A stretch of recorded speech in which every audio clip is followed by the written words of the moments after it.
Welcome back to another deep dive into the darkest corners of Fallout lore. If this story sends chills down your spine and keeps you hooked until the very end, make sure to hit that like button and subscribe for more haunting tales from the Wasteland. Picture this: a brilliant scientist, driven by noble intentions to save humanity from the horrors of nuclear devastation, accidentally becomes the very monster that threatens to destroy what little remains of the human race. This is not just another tale of good intentions gone wrong. This is the story of Richard Gray, the man who became the Master, and how his quest to perfect humanity led to one of the most terrifying chapters in Wasteland history. Deep beneath the ruins of Mariposa Military Base, something stirred in the darkness. The year was 2162. Nearly a century after the Great War had turned the world into a radioactive graveyard. A grotesque mass of flesh and technology pulsed with unnatural life, its multiple eyes scanning holographic displays, showing the California wasteland above. Tendrils of mutated tissues snaked between computer terminals, while absorbed human faces emerged and disappeared within the writhing biomass, like drowning souls breaking the surface of a nightmare sea. Unity, whispered a voice that seemed to come from everywhere and nowhere at once. Unity through evolution, unity through perfection. But how did it come to this? How did a man dedicated to healing become an abomination dedicated to forced transformation? The answer lies buried beneath decades of scientific ambition, nuclear horror, and the terrible price of playing God with human evolution. In the gleaming laboratories of West Tek Corporation. Before the world burned, Richard Gray had been humanity's brightest hope. His research into the forced evolutionary virus promised to unlock human potential beyond imagination. Enhanced intelligence, perfect immune systems, bodies capable of surviving in any environment. The FEV was meant to be salvation itself, packaged in a microscopic miracle that would elevate the human species to heights never before dreamed possible. Yet on that fateful day, when the bombs fell and the world ended in nuclear fire, Richard Gray's salvation would become something else entirely. Something that would hunt vault dwellers across the wasteland. Something that would build an army of 10-foot-tall green-skinned super soldiers. Something that would broadcast hypnotic messages promising unity while planning the extinction of baseline humanity. The transformation began with noble intentions. It always does. Gray survived the Great War by taking shelter in the very military base where his research had been relocated. Surrounded by intact FEV samples and desperate to help the radiation-poisoned survivors he encountered, he continued his work. But the wasteland changes everyone who tries to tame it, and Richard Gray would learn that some prices are too terrible to pay, even for perfection. What drove this brilliant mind to dip himself into a vat of experimental virus? What made him believe that becoming a monster was the only way to save humanity from itself? And why, when faced with the ultimate choice between his vision and human survival, did the Master choose to destroy everything he had built? The story you're about to hear spans nearly 2 centuries, from the sterile halls of pre-war corporate research to the biomechanical horrors of post-nuclear experimentation. It's a tale of scientific hubris, unimaginable transformation, and the thin line between salvation and damnation. You'll witness the birth of the Super Mutant Army, the rise of the Unity movement, and the final confrontation that would determine whether humanity had a future at all. But more than anything, this is the story of a man who lost himself trying to save everyone else, and the terrible legacy he left behind in the irradiated ruins of tomorrow. So settle in, turn down the lights, and prepare yourself for one of the most tragic and terrifying stories the Wasteland has ever told. The story of Richard Gray. The story of the Master. The story of how good intentions can pave the road to an evolutionary hell. Before the Great War painted the sky in nuclear fire, the world still believed in progress. In the chrome and gloss towers of corporate America, scientists worked tirelessly to push the boundaries of human potential, funded by government contracts, and driven by dreams of a better tomorrow. Among these gleaming citadels of scientific achievement stood West Tek Corporation, where the most ambitious biological research project in human history was taking shape. The West Tek Research Facility, sprawled across several city blocks, its modernist architecture a testament to pre-war optimism. Clean white walls stretched toward a sky that still held blue instead of the sickly yellow-green of radioactive storms. Inside, laboratories hummed with the quiet efficiency of cutting-edge technology. Centrifuges spun samples at precise rotations. Computer terminals displayed endless streams of genetic data. And sealed containment units held the building blocks of evolution itself. Here, in Laboratory Complex 7, worked a man whose name would one day be whispered in terror across the post-nuclear wasteland. Dr. Richard Gray stood before a wall of monitors, his lean frame draped in the standard-issue white lab coat that marked him as one of West Tek's senior researchers. At 32 years old, Gray possessed the kind of brilliant mind that appeared perhaps once in a generation, his dark hair already showing premature streaks of gray from countless late nights spent unraveling the mysteries of human genetics. Gray's eyes held an intensity that his colleagues had learned to recognize and respect. When he looked at a problem, he didn't see obstacles. He saw solutions waiting to be discovered. His hands, steady and precise from years of delicate laboratory work, moved across holographic interfaces with practiced grace, manipulating three-dimensional models of viral structures that danced in the air before him like microscopic galaxies. The forced evolutionary virus project had consumed Gray's professional life for the better part of 5 years. What had begun as a military contract to develop enhanced immune systems for soldiers had evolved into something far more ambitious under his guidance. The FEV, as Gray and his team called it, represented nothing less than humanity's next evolutionary leap. Early test results on laboratory animals had been extraordinary. Subjects showed increased muscle mass, enhanced cognitive function, and immunity to radiation that would make them virtually indestructible in contaminated environments. "Dr. Gray, the morning briefing is ready," called Dr. Sarah Chun, his lead research assistant, from across the laboratory. Chun was brilliant in her own right, specializing in viral genetics and serving as Gray's closest collaborator on the FEV project. Her black hair was always pulled back in a severe bun, and her dark eyes reflected the same scientific passion that drove Gray himself. "Excellent, Sarah. Have you finished the analysis on the latest batch of test subjects?"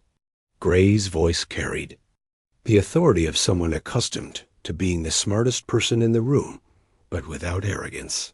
He genuinely cared about the work and the people who helped him pursue it. "The results exceeded our projections again," Chun replied, pulling up a holographic display showing before and after images of laboratory mice. The transformed subjects were noticeably larger, their fur thicker and more lustrous, their eyes brighter and more alert. Intelligence testing shows cognitive enhancement of nearly 40%. Physical strength improvements are even more dramatic. Dr. Marcus Webb, the team's senior military liaison, approached from the secure communications terminal where he'd been receiving updates from the Pentagon. Webb was a former Army medic turned researcher, his understanding of battlefield medicine proving invaluable to the project's military applications. His graying temples and weathered face spoke to years of service before joining West Tek, and his practical approach often grounded Gray's more theoretical ambitions. "Washington is very pleased with our progress," Webb announced, his gravelly voice carrying satisfaction. "They're talking about fast-tracking human trials within the next 6 months. The resource wars are escalating, and they want our super soldiers ready for deployment." Gray nodded, though something in his expression suggested mixed feelings about the military applications of his work. The FEV was always intended to help humanity transcend its limitations. If that means creating better soldiers to end these conflicts sooner, then perhaps that's how we serve the greater good. Dr. Elizabeth Morrison, a team's bioethics specialist, looked up from her terminal with concern etched across her features. Morrison was in her late 40s, her silver-streaked brown hair framing a face that had seen too many ethical compromises in the name of scientific progress. She served as the team's conscience, constantly questioning the implications of their work. Richard, we need to consider the long-term implications of widespread FEV deployment, Morrison said, her voice carrying the weight of moral authority. We're not just creating enhanced humans. We're potentially rewriting the definition of humanity itself. What happens to those who can't or won't undergo the transformation? Gray turned from his monitors to face Morrison directly, his expression thoughtful. This was a conversation they'd had before, but one that grew more pressing with each successful test. Elizabeth, look at the world outside these walls. Resource depletion, international tensions rising to a breaking point. Entire population suffering from malnutrition and disease. The FEV represents hope for a future where humanity can thrive regardless of environmental conditions. Isn't that worth pursuing? The laboratory fell silent, except for the gentle hum of equipment and the soft whisper of air circulation systems. Through the reinforced windows, the city beyond continued its daily routines, unaware that within these walls, the future of human evolution was taking shape. Cars moved along elevated highways, their atomic engines leaving trails of superheated air.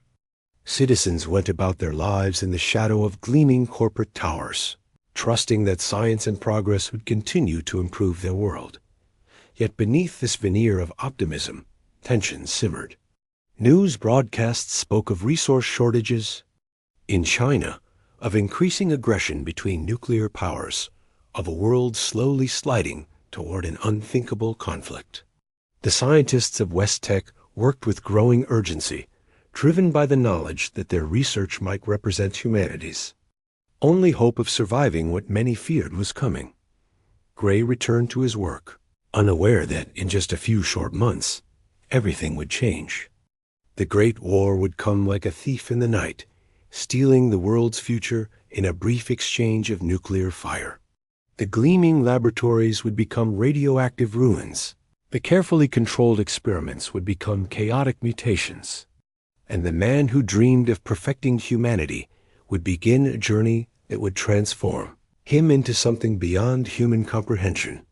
But for now, in these last days of the old world, Richard Gray remained simply a brilliant scientist with noble intentions, working tirelessly to unlock the secrets of evolution itself. He had no way of knowing that his greatest discovery would become his greatest curse, or that the salvation he sought to give humanity would nearly become its extinction.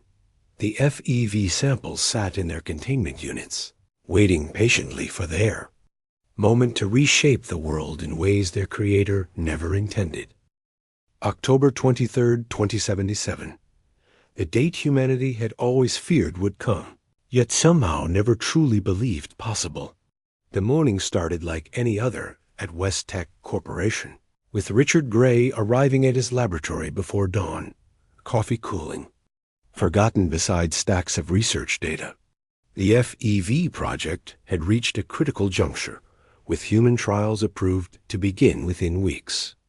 Gray felt the familiar thrill of scientific breakthrough tingling in his fingertips as he reviewed the latest cellular analysis reports. The first nuclear detonation, registered as a distant flash on the horizon, visible through the laboratory's reinforced windows. For a moment, Gray and his team stood frozen, their minds struggling to process what their eyes had witnessed. The brilliant white light faded, replaced by a mushroom cloud that rose like a malevolent flower against the morning sky. Then came another flash, and another dot. Sarah Chun dropped her coffee mug. the ceramics shattering against the laboratory floor as the reality struck them all simultaneously. The resource wars had finally escalated beyond conventional conflict. The Great War had begun, and by the looks of those mushroom clouds blooming across the skyline, it would be brief and absolute in its devastation. Emergency sirens wailed throughout the facility as automated systems activated lockdown protocols. Steel blast doors slammed shut with mechanical finality, sealing the laboratory complex from the radioactive hell that was consuming the world outside. Gray watched through the windows as the city he had known transformed before his eyes. Buildings crumbled under the force of distant shock waves, their glass facades reflecting the hellish orange glow that now painted the sky. The West Tek facility had been constructed with the possibility of nuclear attack in mind, its underground levels reinforced to withstand direct hits. As the initial bombardment continued throughout that terrible day, Gray and his surviving colleagues retreated deeper into the complex, carrying with them whatever research materials they could salvage. The FEV samples, stored in their specialized containment units, went with them into the depths during those first horrific hours as the world above burned in atomic fire. Gray experienced a transformation of purpose that would define the rest of his existence.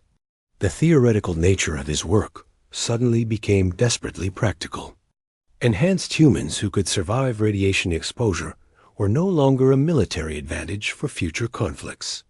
They had become humanity's only hope for survival in a world poisoned by nuclear fallout. Emergency power cast eerie shadows throughout the underground laboratory as Gray worked alongside the handful of researchers who had survived the initial attack. Dr. Marcus Webb coordinated their limited supplies while monitoring radiation levels through the facility's external sensors. The readings climbed steadily higher as radioactive particles settled across the landscape like toxic snow. External radiation has reached lethal levels, Webb reported, his military training keeping his voice steady despite the magnitude of their situation.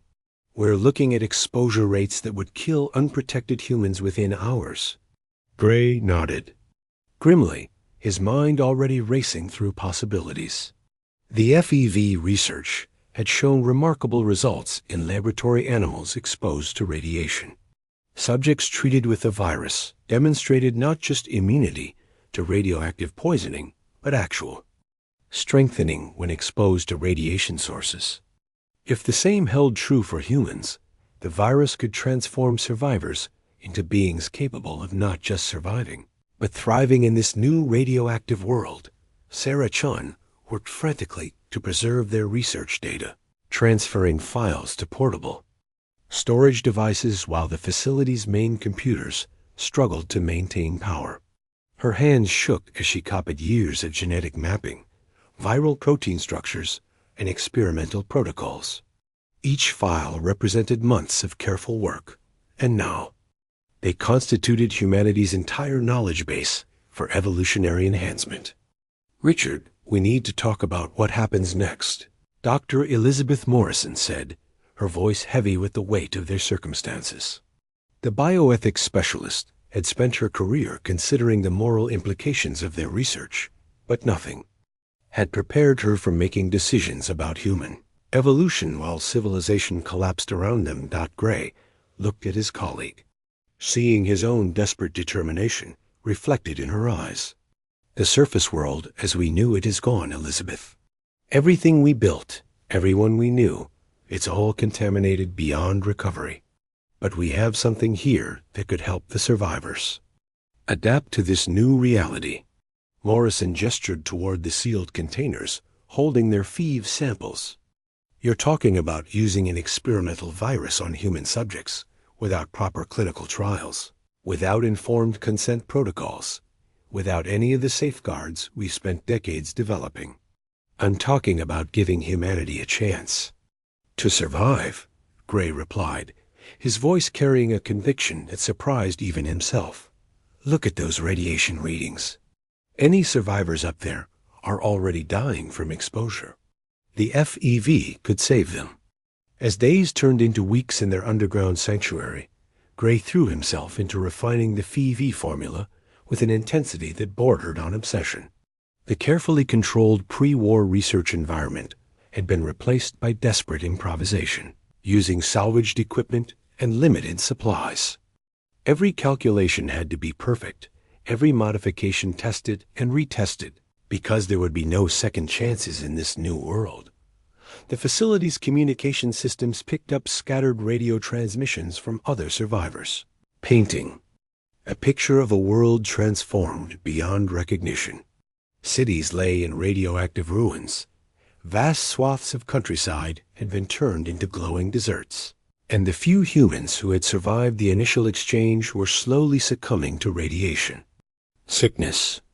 Each transmission strengthened Gray's conviction that drastic measures were necessary. Working alongside Dr. Chun, Gray began modifying the Phi-V to maximize its protective effects against radiation while maintaining the cognitive and physical enhancements they had achieved in animal testing. The virus had to be perfect, because the margin for error in this new world was zero. One failed batch could mean the difference between human survival and extinction.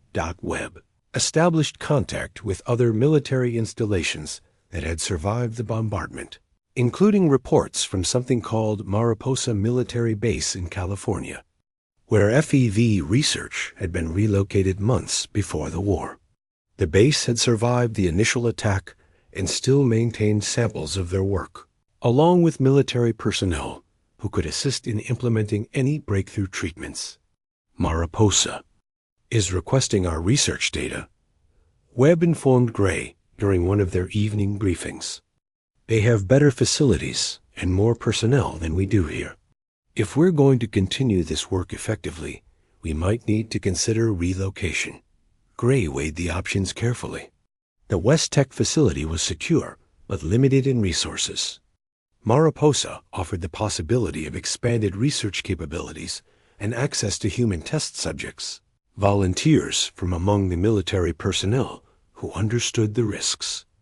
More importantly, it offered the chance to implement the Phi-V treatment on a larger scale, potentially saving significant numbers of survivors. The decision, when it came, felt inevitable.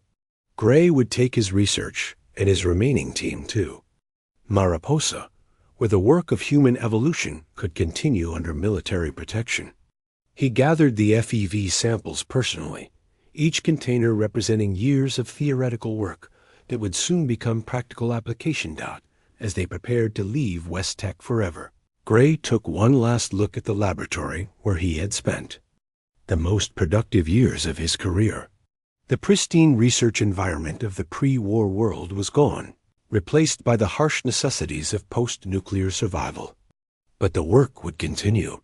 Humanity's next evolutionary step awaited, and Richard Gray would be the one to guide the species through its transformation. He had no way of knowing that this decision to continue his research in the post-war world would set in motion events that would eventually consume his own humanity, transforming the healer into the very threat he sought to defend against. The journey across the devastated American landscape proved to be Richard Gray's first true education in what the Great War had done to the world. The military transport convoy that carried the surviving West Tek researchers westward toward Mariposa traveled through what had once been thriving communities, now reduced to radioactive graveyards where twisted metal and melted concrete told the story of civilization's sudden end. Gray pressed his face against the reinforced window of the lead vehicle, watching the transformed landscape roll past in horrifying detail. Trees stood like blackened skeletons against the sky that seemed permanently stained with unnatural colors. The Geiger counter mounted on the dashboard clicked steadily, occasionally bursting into frantic chatter when they passed through particularly contaminated zones where the very ground glowed with residual atomic fire. Sarah Chun sat beside him, clutching a portable storage device containing their entire research database.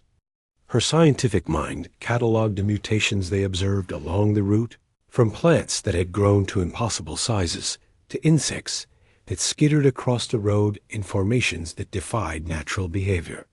Each aberration represented uncontrolled evolution, the kind of chaotic genetic modification that the Vive was designed to harness and direct. "Look at that!" Dr. Webb pointed through the windshield toward what had once been a small farming town. The buildings remained mostly intact, but something was fundamentally wrong with their proportions. Doorways seemed stretched, windows appeared elongated, and the few vehicles visible in the streets had been modified in ways that suggested their operators were no longer standard human size. The convoy stopped briefly to investigate, with military personnel conducting radiation sweeps while the scientists observed from a safe distance. What they discovered would haunt Gray for years to come. The surviving residents of the town had been exposed to a concentrated burst of radioactive fallout that had triggered uncontrolled genetic mutations. They were still recognizably human, but enlarged and distorted in ways that spoke to the untamed power of atomic transformation. One of the survivors approached the convoy, her movements slow and deliberate. She stood nearly 7 feet tall, her skin bearing a greenish tint that reflected the ambient radiation. When she spoke, her voice carried an odd resonance, as if her vocal cords had been fundamentally altered. She told them about the changes that had swept through their community in the months following the war, how some people had grown while others had simply died, and how they had learned to work together despite their new forms. Gray listened to her story with fascination and growing excitement. Here was proof that human beings could adapt to the post-war environment, but the process was random and often fatal. The FEV could provide structure to this transformation, guiding it toward beneficial outcomes while eliminating the chaotic elements that led to death or dysfunction. "We're trying to rebuild," the woman explained, her enlarged hands gesturing toward the modified buildings behind her, "but we need help. Medical supplies, technical knowledge, anything that could make this easier for others going through the change." "What you're experiencing is remarkable," Gray told her, his scientific enthusiasm overriding social conventions. "Your genetic structure has adapted to environmental pressures in ways we never thought possible. With the right guidance, this transformation could be refined and controlled." The woman studied Gray with eyes that seemed both human and something more. "You're a scientist," she said, not asking but stating a fact. "Before the war, people like you promised us a better future through technology. Now look what that future brought us." Her words struck Gray like a physical blow, forcing him to confront the role that scientific progress had played in humanity's near extinction. The atomic weapons that had devastated the world were products of the same scientific method he had devoted his life to advancing. Yet here stood living proof that science could also provide salvation, if properly applied. The convoy resumed its journey as evening approached, leaving the mutated town behind, but carrying with it new understanding of post-war human adaptation. Gray spent the remaining hours of travel furiously scribbling notes, documenting his observations, and theorizing about how the Vive could be modified to produce more consistent and beneficial transformations. Dr. Morrison rode in the second vehicle, with additional research materials, her bioethics training wrestling with what they had witnessed. When the convoy stopped for the night in the ruins of a highway rest area, she approached Gray with concerns that had been building throughout the day.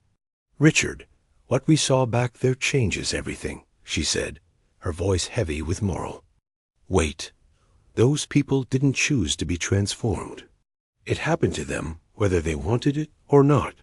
Are we really prepared to impose similar changes on other survivors, even if we believe it's for their own good?" Gray looked up from his notes, considering her question with the seriousness it deserved. Around them, military personnel had established a secure perimeter while the other scientists huddled around a small fire, sharing stories and speculation about what awaited them at Mariposa. Elizabeth, Those people are alive because they adapted. Gray replied carefully. Yes, the process was random and traumatic, but they survived when others didn't.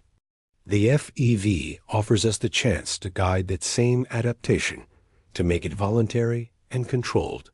We could give people the choice to transform themselves, rather than leaving it to chance and radiation exposure. But what if they choose not to? Transform? Morrison pressed. What happens to baseline humans in a world increasingly dominated by enhanced beings? Are we creating a future where normal humanity becomes obsolete? The question would prove prophetic, though Gray could not know it at the time. His answer reflected the optimism that still drove his research, the belief that science could find solutions to even the most complex moral dilemmas. We'll cross that bridge when we come to it, he said.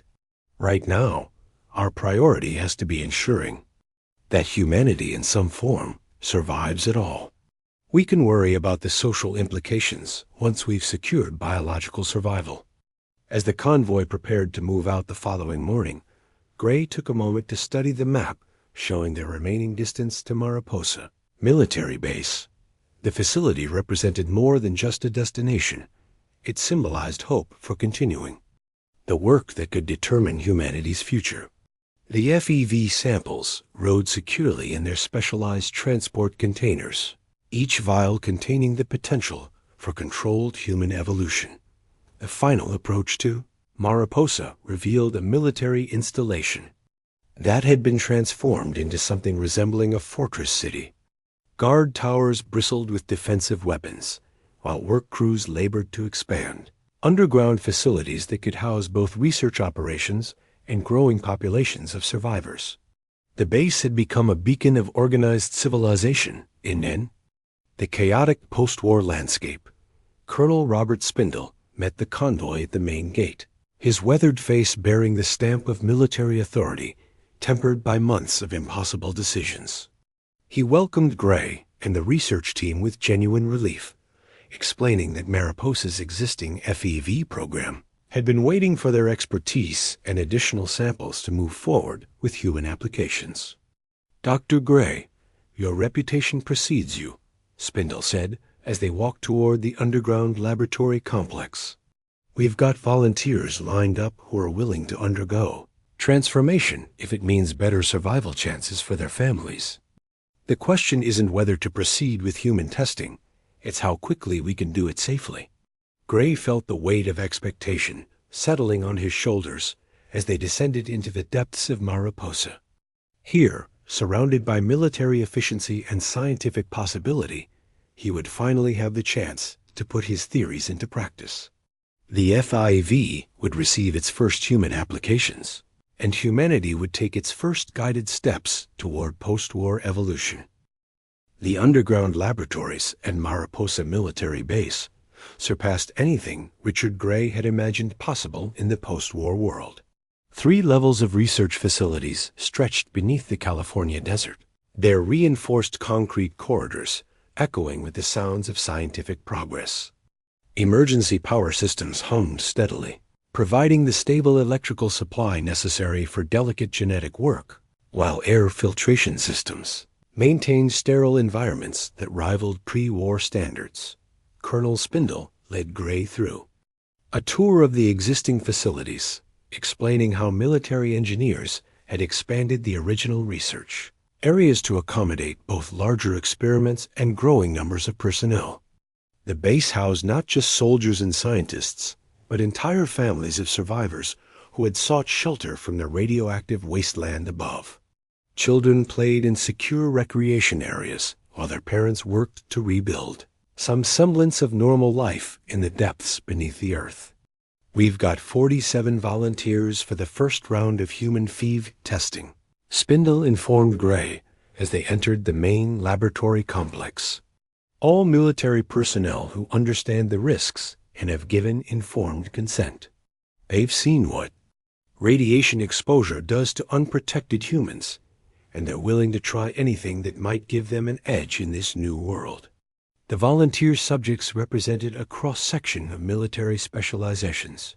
There was Sergeant Lieutenant a career soldier whose expertise in small unit tactics made him invaluable for base security operations. Private First Class Maria Santos brought demolitions knowledge that helped maintain the facility's defensive perimeter. Staff Sergeant James Morrison contributed mechanical engineering skills that kept the base's life support systems operational. Gray interviewed each volunteer personally, explaining the theoretical benefits of FEV treatment while being honest about the uncertainties involved. The virus had shown remarkable results in animal testing, enhancing both physical capabilities and cognitive function, but human application remained uncharted territory. Each person would essentially be pioneering a new form of human existence. Sergeant Tennant proved particularly thoughtful during his interview, asking detailed questions about the transformation process and its long-term implications. A man in his early 30s with sharp intelligence behind weathered features, he had served in multiple combat zones during the resource wars and understood both the value of enhanced capabilities and the risks of experimental procedures. Doc, I've seen what this world has become, Tennant said during their conversation. Normal humans can barely survive on the surface for more than a few hours without protective gear. If your treatment can change that, then count me in. But I need to know what I'm signing up for. Gray appreciated the sergeant's directness and spent considerable time explaining the cellular mechanisms by which the FEV would alter his genetic structure. The virus would rewrite portions of his DNA, optimizing muscle development, enhancing neural pathways, and providing resistance to radiation damage. The transformation would be permanent and irreversible, fundamentally changing what it meant to be human. Dr. Sarah Chun established the laboratory protocols for human FEV application, drawing upon months of animal testing to design treatment. Procedures that would maximize beneficial effects while minimizing risks. The process required careful monitoring of vital signs, regular blood sampling to track genetic changes, and isolation procedures to prevent contamination of untreated personnel. The first human FEV application took place on a Tuesday morning. In late November 2078, Sergeant Tennant lay on the treatment table as Gray personally prepared the viral solution, his hands steady despite the historic significance of the moment. This represented humanity's first deliberate step toward directed evolution, the beginning of a transformation that could determine the species' survival in the post-nuclear world. Chun monitored Tennant's vital signs while Gray administered this injection, the clear viral solution entering the sergeant's bloodstream through an intravenous line. For the first few minutes, nothing appeared to happen. Tennant remained conscious and alert, reporting no unusual sensations beyond mild tingling at the injection site. Then the changes began. Tennant's body temperature started rising gradually, requiring cooling measures to prevent dangerous hyperthermia. His metabolic rate accelerated dramatically, necessitating increased nutritional intake to fuel the cellular reconstruction taking place throughout his system. Most remarkably, his muscle mass began expanding visibly, his already impressive military physique growing more pronounced by the hour.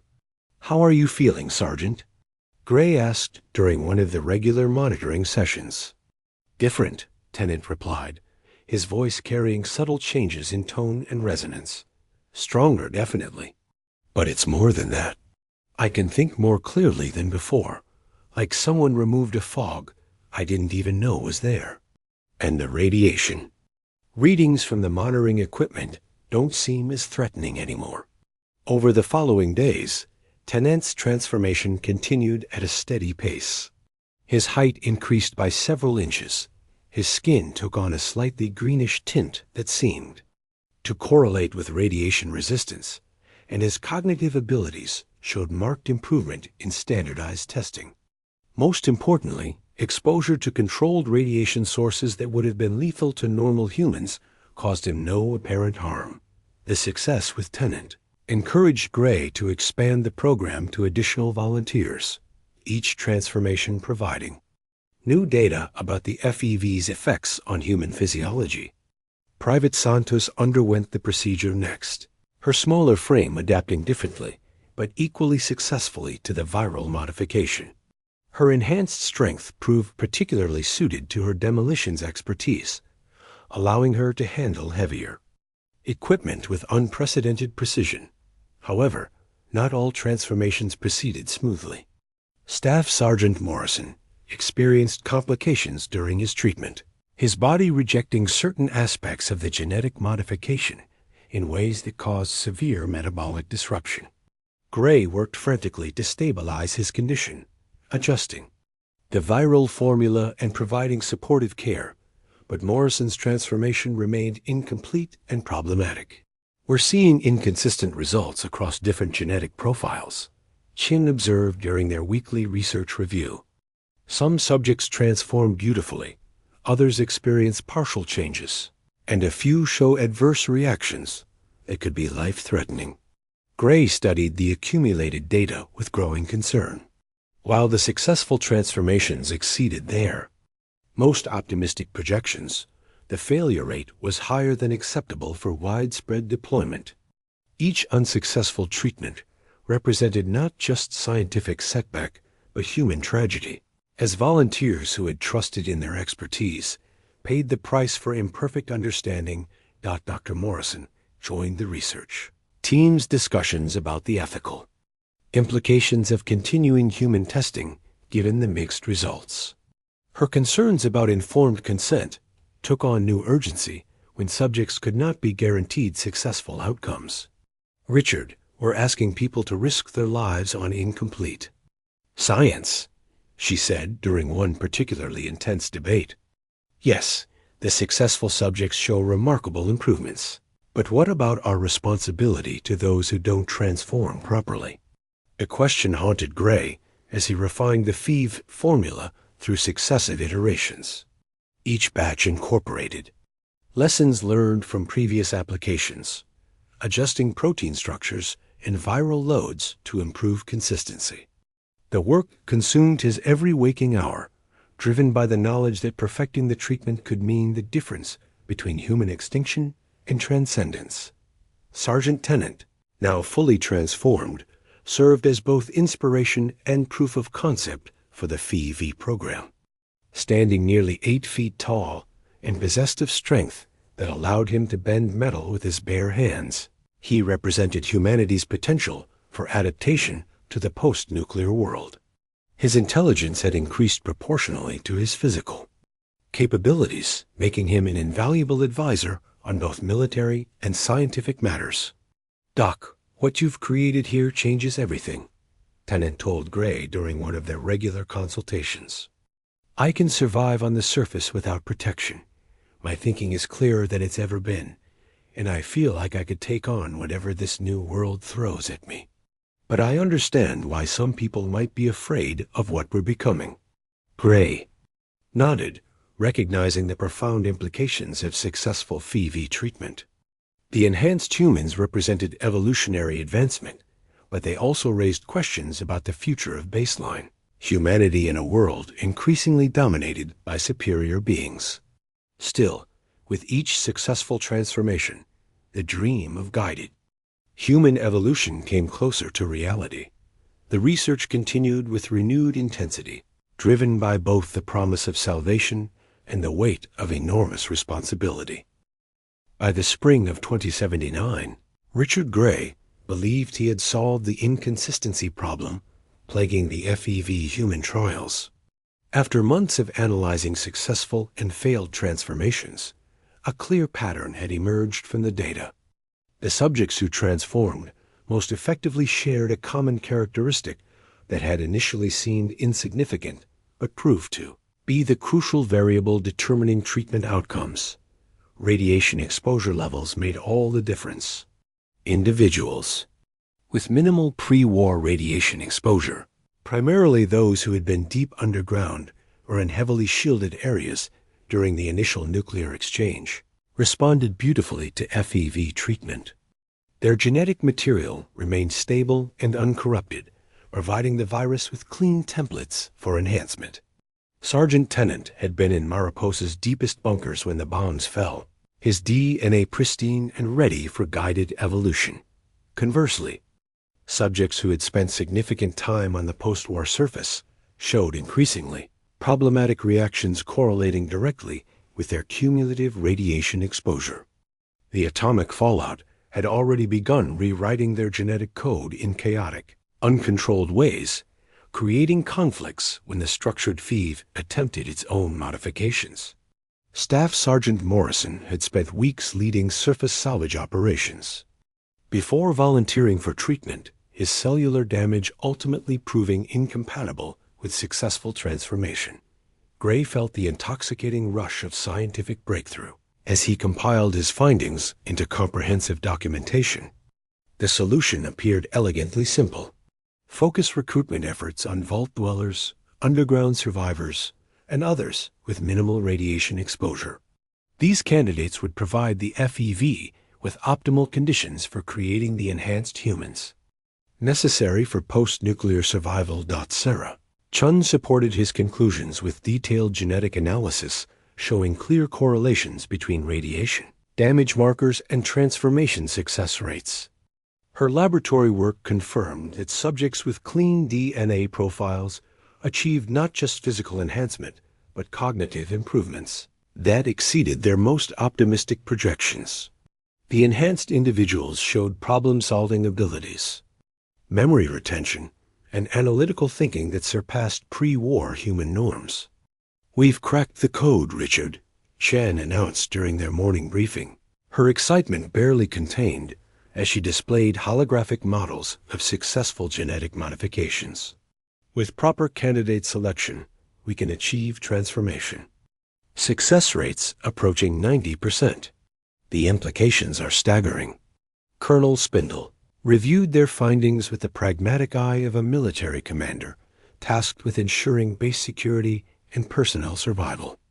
The enhanced soldiers under his command had proven invaluable for surface operations, their radiation resistance and improved capabilities allowing them to venture into areas that remained lethal to baseline humans. Strategic advantages aside, he understood the broader implications for human survival in the post-war world. "Doctor, if your theory holds true, then we need to start identifying and recruiting suitable candidates immediately," Spindle said during their weekly status meeting. "There are vault installations throughout California and Nevada that were designed to protect populations from nuclear attack. Those people would represent perfect candidates for your enhancement program."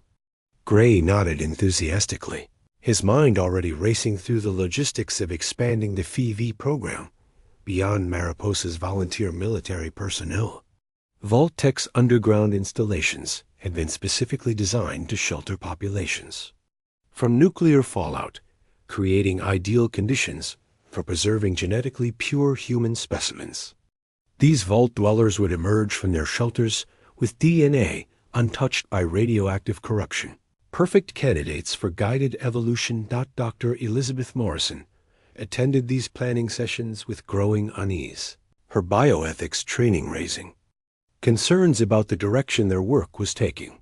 The shift from treating volunteers to actively recruiting specific populations based on genetic criteria reminded her uncomfortably of pre-war eugenics programs that had eventually contributed to the conflicts leading to global nuclear war.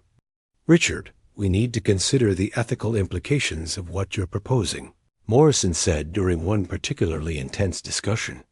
"You're talking about targeting specific populations for transformation based on their genetic profiles. How is that different from the selective breeding programs that preceded the resource wars?"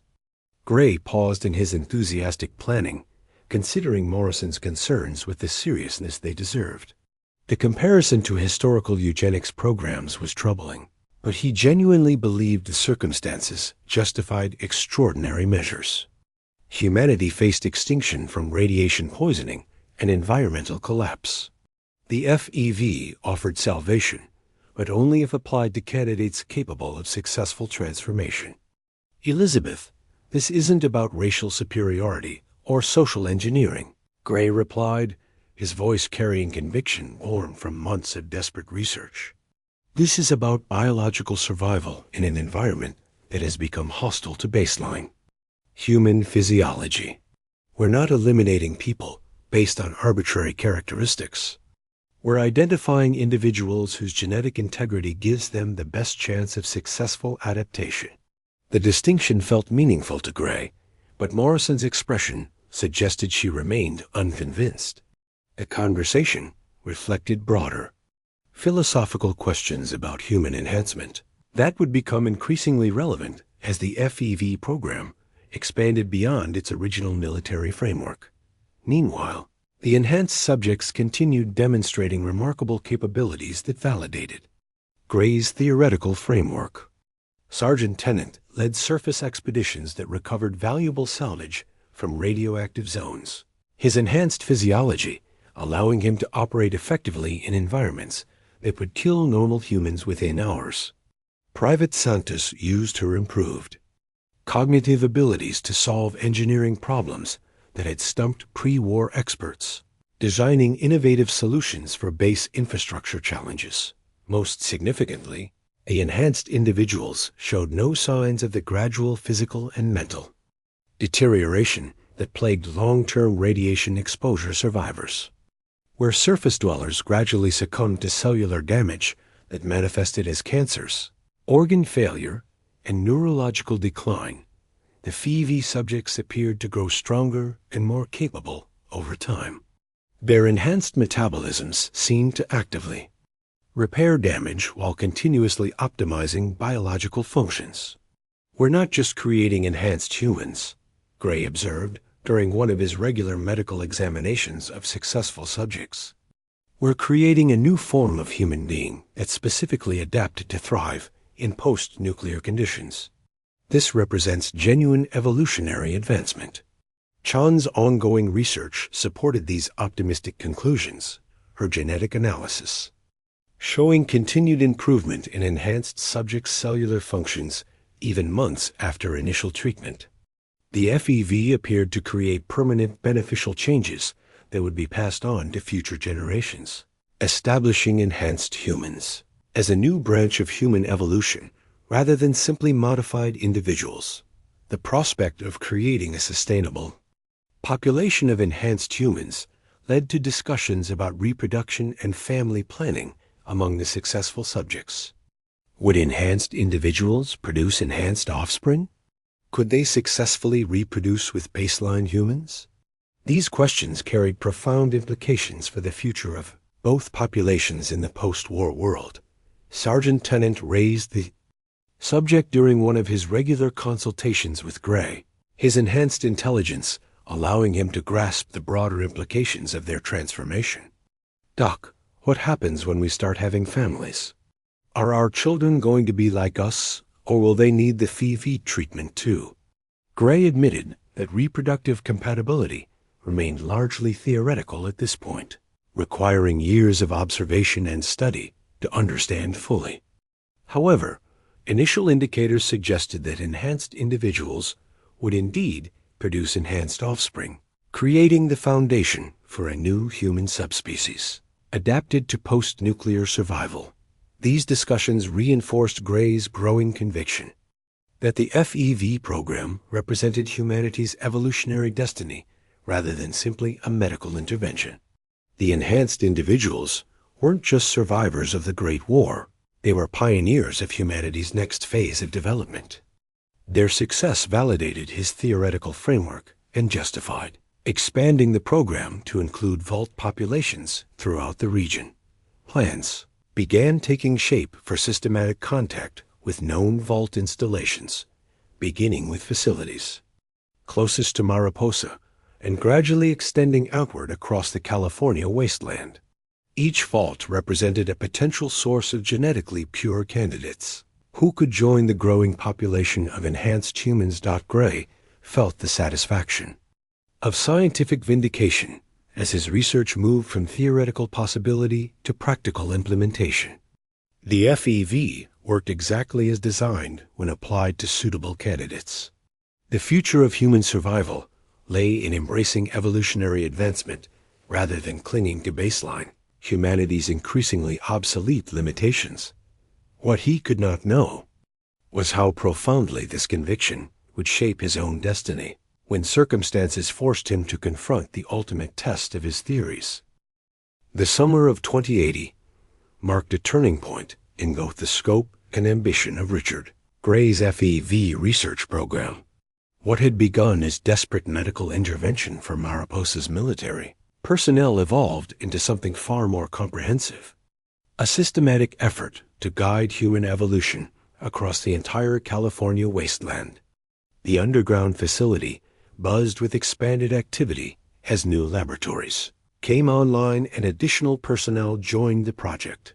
Gray stood in the main observation deck overlooking the primary research complex, watching teams of enhanced subjects work alongside baseline humans in remarkable harmony.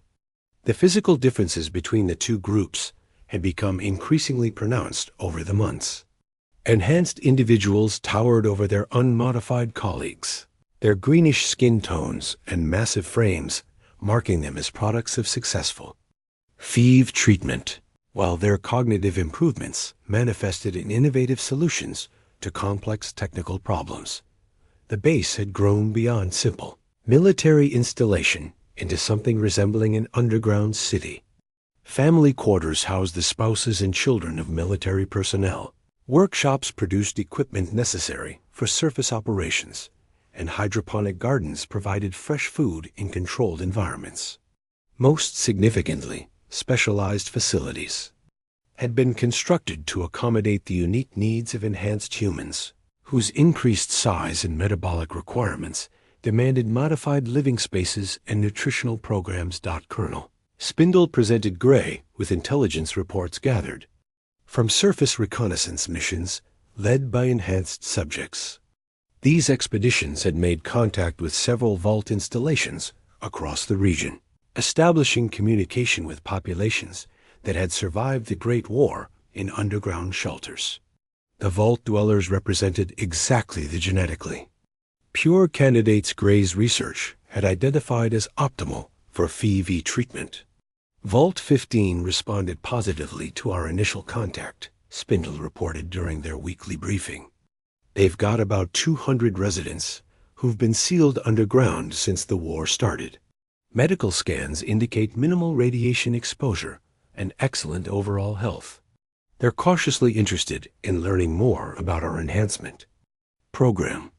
Gray felt excitement building as he reviewed the vault population data. These individuals represented the largest single group of potential FEV candidates they had yet encountered. Their genetic integrity preserved by years of isolation from surface radiation.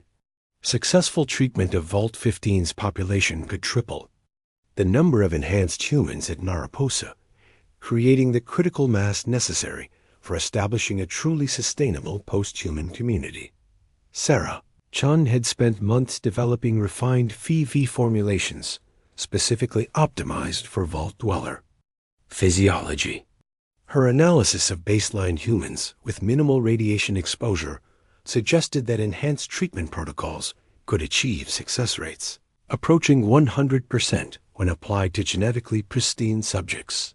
The prospect of near-universal, successful transformation represented a breakthrough that could revolutionize their entire approach to human survival. The vault populations are exactly what we've been looking for, Chun explained as she walked Gray through her latest research.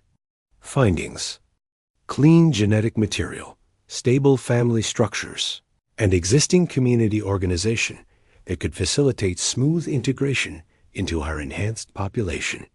We could be looking at the foundation for an entirely new form of human civilization. Plans developed for systematic outreach to vault communities throughout the region, beginning with facilities that had already established communication and gradually expanding to include installations that remained sealed. Each vault represented a potential source of hundreds of genetically ideal candidates who could join the growing enhanced population at Mariposa. The enhanced subjects themselves participated enthusiastically in these recruitment efforts. Their improved capabilities, making them ideal ambassadors for the benefits of FEV treatment. Sergeant Tennant led diplomatic missions to vault installations. His impressive physical presence and articulate explanations of post-war conditions, helping convince hesitant populations that enhancement offered their best hope for long-term survival. When I talk to these vault dwellers, I try to help them understand what the surface world has become. Tennant explained during one of his debriefing sessions. They've been isolated from the reality of post-nuclear survival. They don't realize that stepping outside their shelters without enhancement is essentially a death sentence from radiation exposure. Private Santos contributed her demolitions, expertise to opening sealed vault doors that had malfunctioned or been deliberately locked from the inside. Her enhanced strength allowed her to manipulate heavy machinery with precision that would have been impossible for baseline humans, while her improved cognitive abilities helped her devise innovative solutions for complex mechanical problems. First large-scale vault enhancement operation took place at Vault 27, a facility housing 150 residents who had volunteered for FEV treatment after extended negotiations with Gray's team. The logistics proved challenging, requiring transportation of specialized medical equipment and establishment of temporary treatment facilities within the vault itself. However, the operation succeeded beyond their most optimistic projections, achieving a 97% success rate and adding nearly 150 new enhanced individuals to their growing community.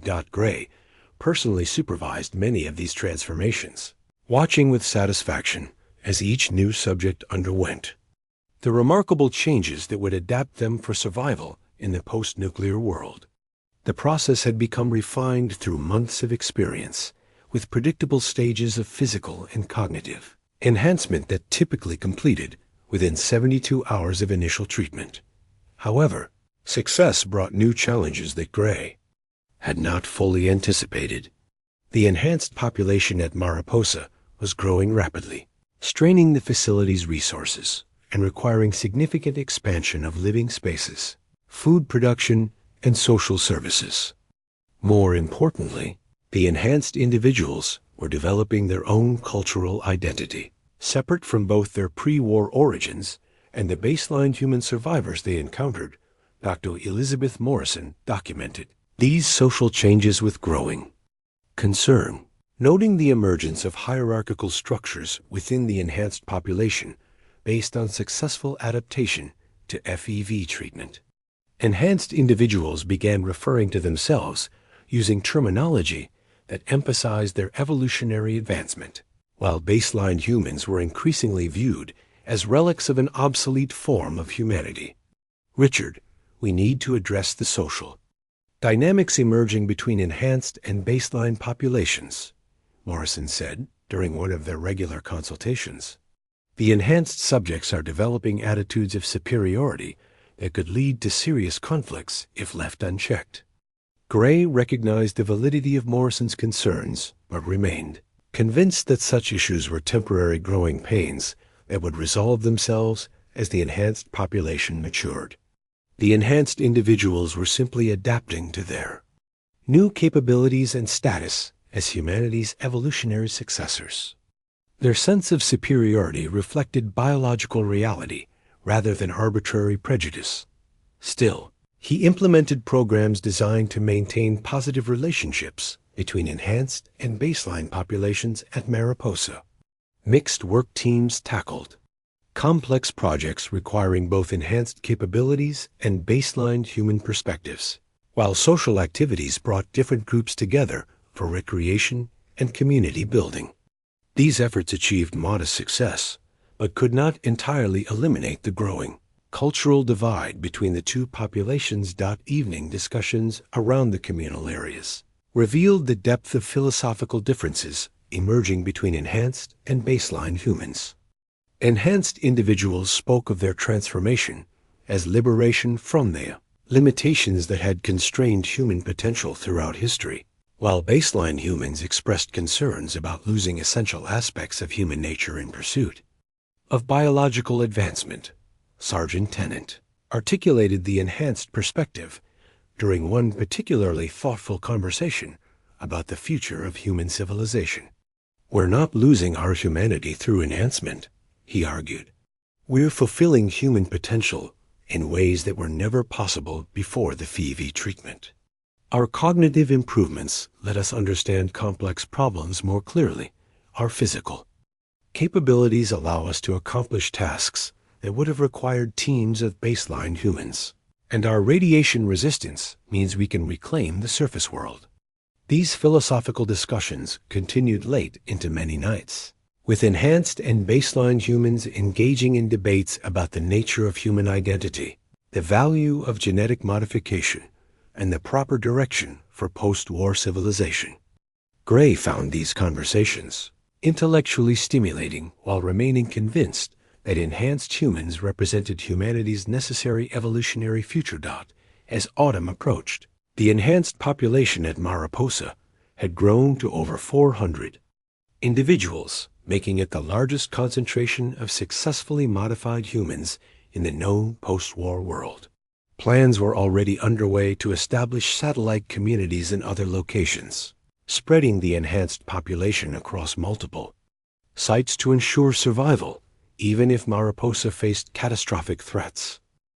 Gray stood once again in his observation deck, watching the bustling activity of his expanding community. Enhanced subjects worked alongside baseline humans and newly arrived vault dwellers in a complex dance of cooperation and adaptation. The future of human evolution was taking shape before his eyes, guided by scientific understanding rather than left to random chance and environmental pressure. The winter of 2081 brought unexpected challenges that would test Richard Gray's vision of guided human evolution in ways he had never anticipated. Radio communications from enhanced reconnaissance teams operating across the California wasteland carried disturbing reports of organized resistance to the FEV program from various survivor communities. Religious groups that viewed genetic modification as violation of divine will, and even some vault populations that had rejected offers of enhancement after witnessing the physical transformations it produced. Gray studied these reports with growing concern during his morning briefings with Colonel Spindle and the senior research staff. The enhanced subjects had achieved remarkable success in establishing contact with isolated communities and vault installations, but their obvious physical differences and superior capabilities were generating fear rather than admiration among many baseline human populations.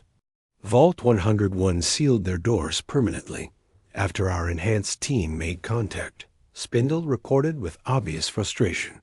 Their overseer declared that they would rather risk radiation exposure than undergo what he called mutation into monsters. Similar reactions from 3 other installations we've approached in the past month. Sarah Chan had been analyzing tissue samples and genetic data collected from various wasteland populations, her research revealing troubling information about the long-term effects of radiation exposure on human reproduction. Baseline humans, who had survived years of surface exposure, were showing increasing rates of sterility, genetic damage, and cellular breakdown that would eventually lead to population collapse within a few generations. "The situation is worse than we initially understood," Chun explained as she presented her findings to the assembled research team. "Radiation exposure isn't just causing immediate health problems for surface survivors.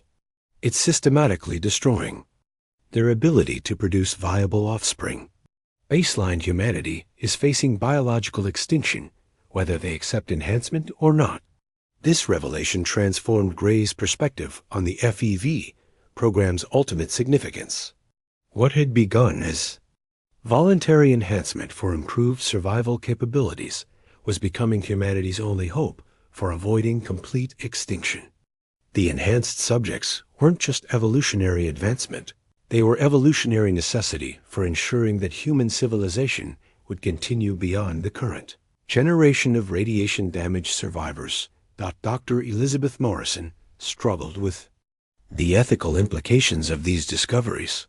her bioethics training inadequate for addressing questions of species survival versus individual autonomy. If baseline humans were indeed facing extinction from cumulative radiation damage, did that justify forced enhancement programs to preserve human genetic material in modified form? Richard, if your research is correct, then we're not offering people a choice between normal humanity and enhanced humanity, Morrison said during one of their increasingly frequent philosophical discussions. We're offering them a choice between enhanced humanity and no humanity at all. That changes the entire framework for evaluating consent and coercion. Gray felt the weight of responsibility settling heavily on his shoulders as he contemplated the implications of Chun's research. The enhanced subjects at Mariposa weren't just successful examples of genetic modification. They might represent the only viable future for human consciousness and culture in the post-nuclear world. Their reproduction would need to continue human civilization when baseline humans could no longer produce healthy offspring. The enhanced population had grown to over 600 individuals by early 2082, creating a community large enough to demonstrate sustainable social structures and cultural development. Enhanced families were beginning to produce children, and early indicators suggested that these offspring inherited their parents' beneficial modifications without requiring direct FEV treatment. The enhanced population appeared capable of natural reproduction that would preserve their advantages across generations. Sergeant Tennant, now serving as something approaching a community leader among the enhanced subjects, wrote Gray regular reports about the social and cultural evolution taking place within their population. Enhanced individuals were developing their own traditions, philosophical perspectives, and even modified languages that took advantage of their cognitive improvements to express complex concepts more efficiently than pre-war communication systems. We're becoming something more than enhanced humans, Tennant explained during one of their regular consultations. We're becoming the foundation for an entirely new form of civilization. Our children will grow up in a world where enhanced capabilities are normal, where radiation resistance allows unlimited surface exploration, and where cognitive improvements make possible technological advancement that baseline humans could never achieve. These developments encourage Gray, while also raising new questions about the relationship between enhanced and baseline populations. If the enhanced subjects were indeed evolving into a new form of humanity, what obligations did they have toward the baseline humans who lacked their advantages?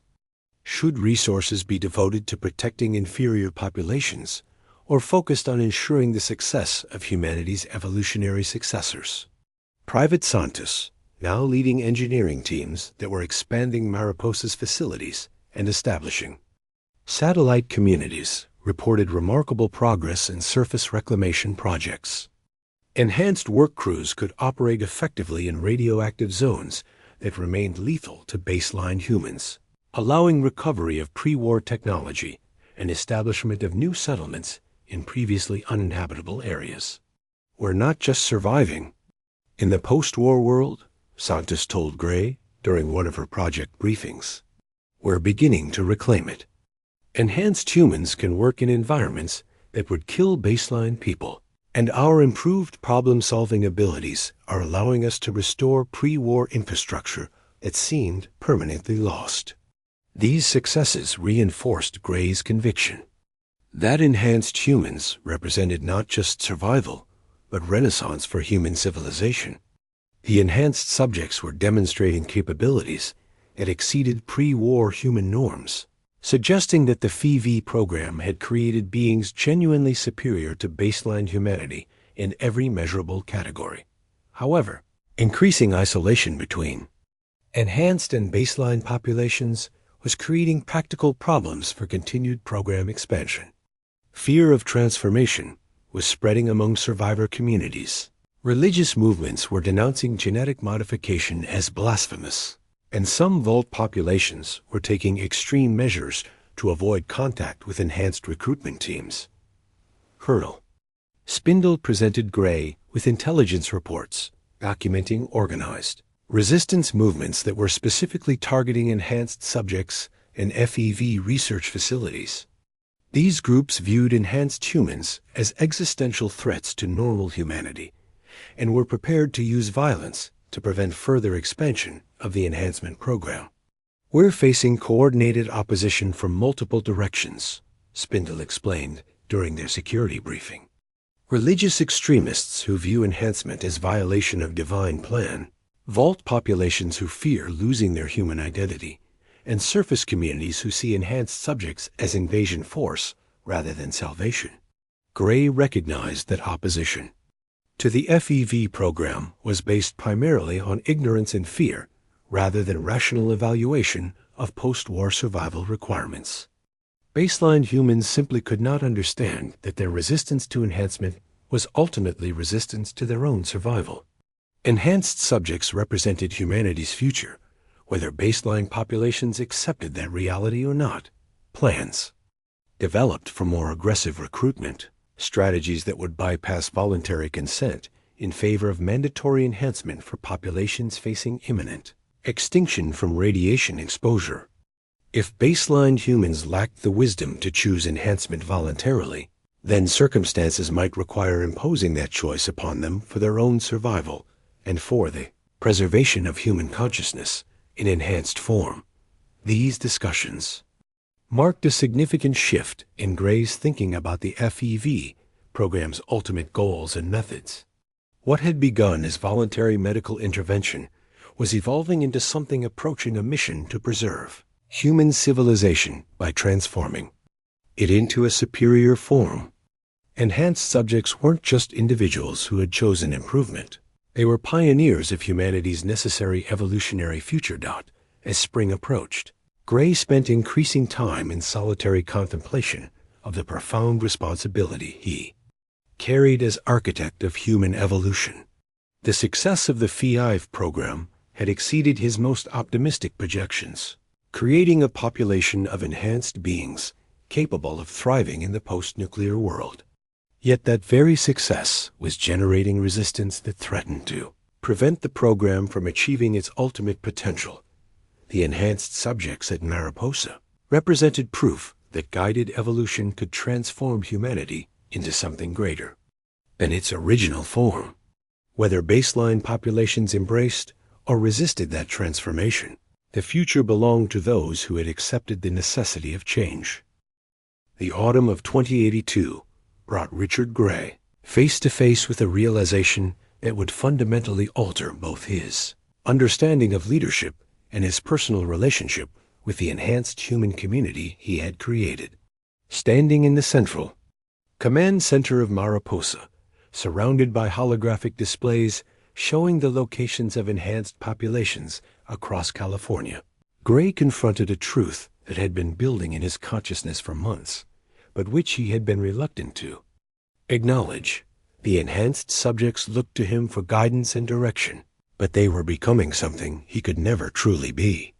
Despite his role as their creator and scientific architect, Gray remained biologically baseline human, limited by the same physiological constraints that plagued all unmodified survivors of the Great War. His aging body showed the cumulative effects of years spent in radioactive environments.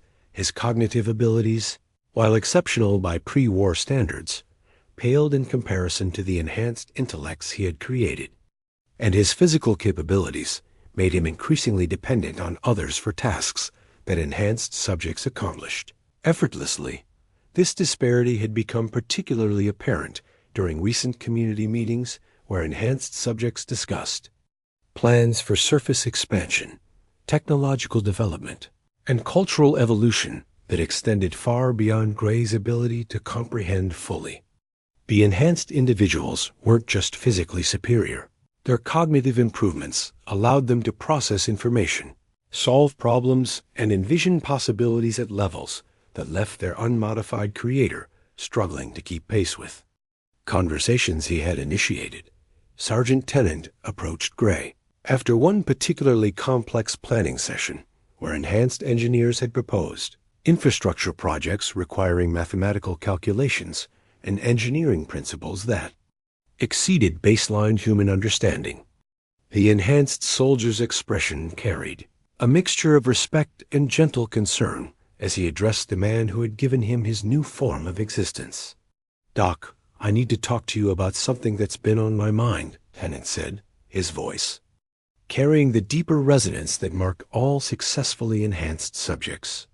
"We're grateful for what you've done for us, but we're starting to realize that you can't really understand what we're becoming. You created us, but you're not one of us." The observation struck Gray with unexpected force, highlighting the growing isolation he felt within the community he had devoted his life to building. Enhanced subjects treated him with deference and gratitude, but their conversations increasingly moved beyond his ability to participate meaningfully. They were evolving intellectually and culturally in directions he could observe, but not truly comprehend or guide. Sarah Chun had been documenting similar observations in her research notes, tracking the cognitive development of enhanced subjects as they adapted to their new capabilities. Her analysis revealed that the enhanced individuals were developing forms of consciousness and awareness that represented genuine evolutionary advancement beyond baseline human psychology. "Richard, the enhanced subjects are becoming something genuinely new," Chun explained during one of their evening research discussions. "Their thought processes are more complex than ours, their emotional responses are more nuanced, and their ability to perceive and interact with their environment exceeds anything we've seen in baseline human populations. They're not just enhanced humans anymore, they're post-humans." The implications of this development forced Gray to confront fundamental questions about his own role in the community he had created and his ability to continue providing effective leadership to beings who had surpassed their creator in every measurable capacity.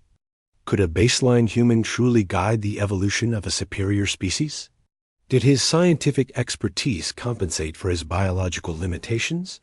Or was he becoming an evolutionary relic within his own creation? Dr. Elizabeth Morrison had been observing a psychological impact of this realization on Gray's mental state, noting signs of depression, anxiety, and existential uncertainty that reflected his growing awareness of his own obsolescence within the enhanced community. Her training in psychological counseling provided insight into the profound identity crisis that Gray was experiencing as he confronted the success of his own work. "Richard, you're struggling with the fact that your creation has exceeded its creator," Morrison observed during one of their private consultations. "That's not a failure. It's the ultimate validation of your scientific vision. But I understand why it's emotionally difficult to accept that you've become the parent of a species that no longer needs parental guidance." The enhanced subjects themselves seemed increasingly aware of their creator's limitations, though they maintained respectful attitudes toward the man who had given them their superior existence. However, their discussions about future plans and community development rarely included requests for Gray's input or guidance, reflecting their growing independence from baseline human oversight.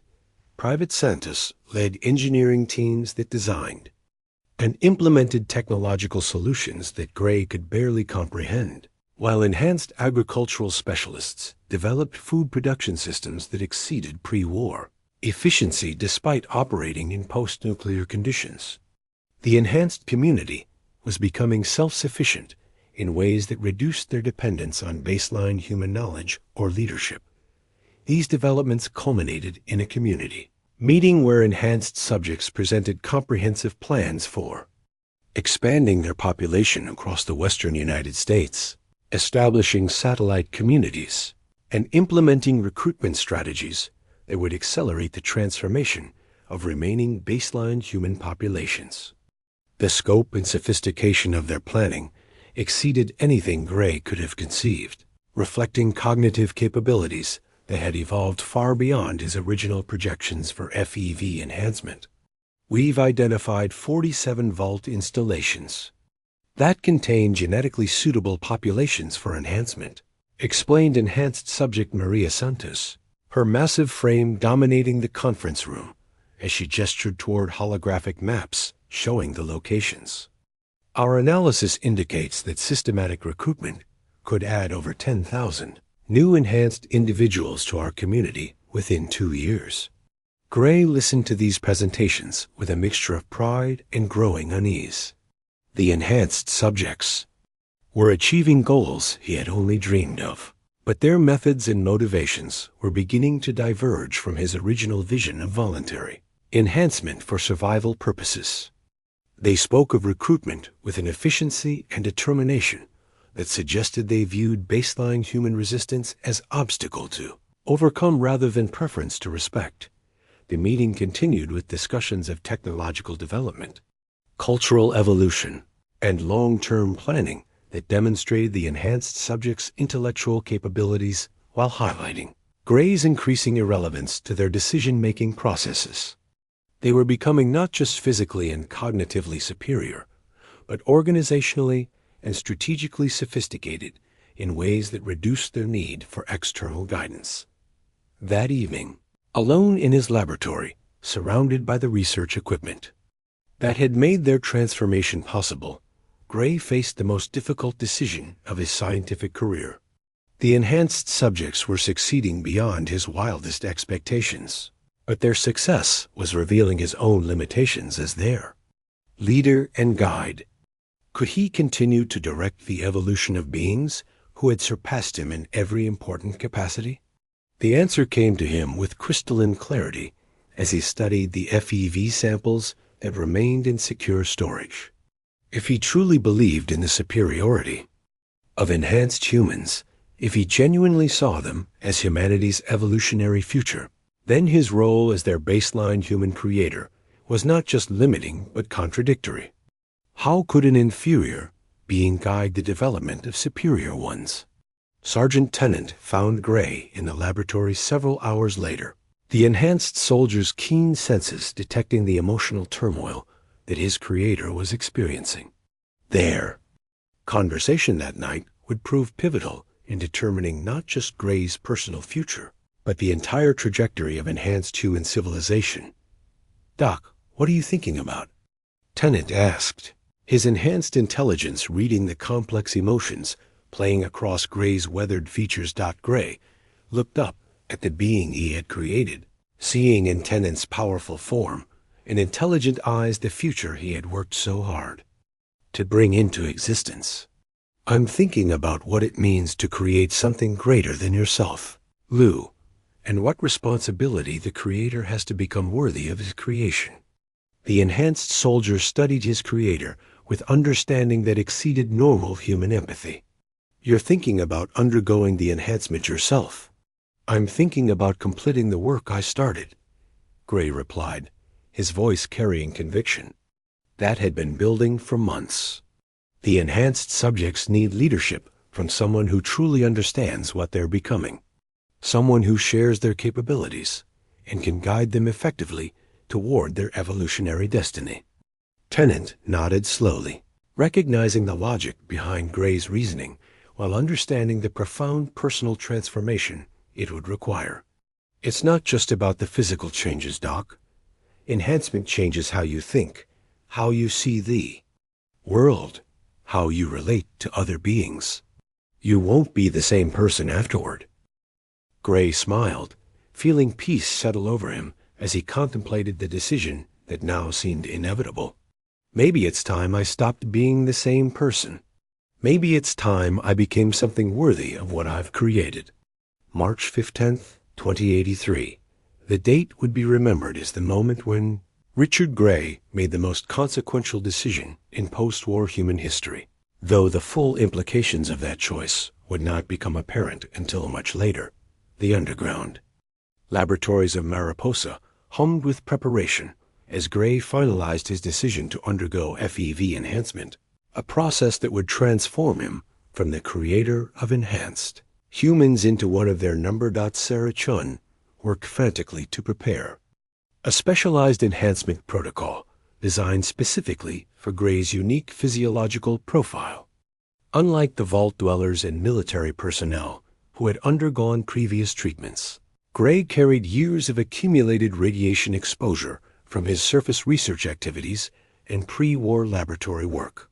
His cellular structure showed the subtle damage patterns that had made successful enhancement problematic for other radiation-exposed subjects.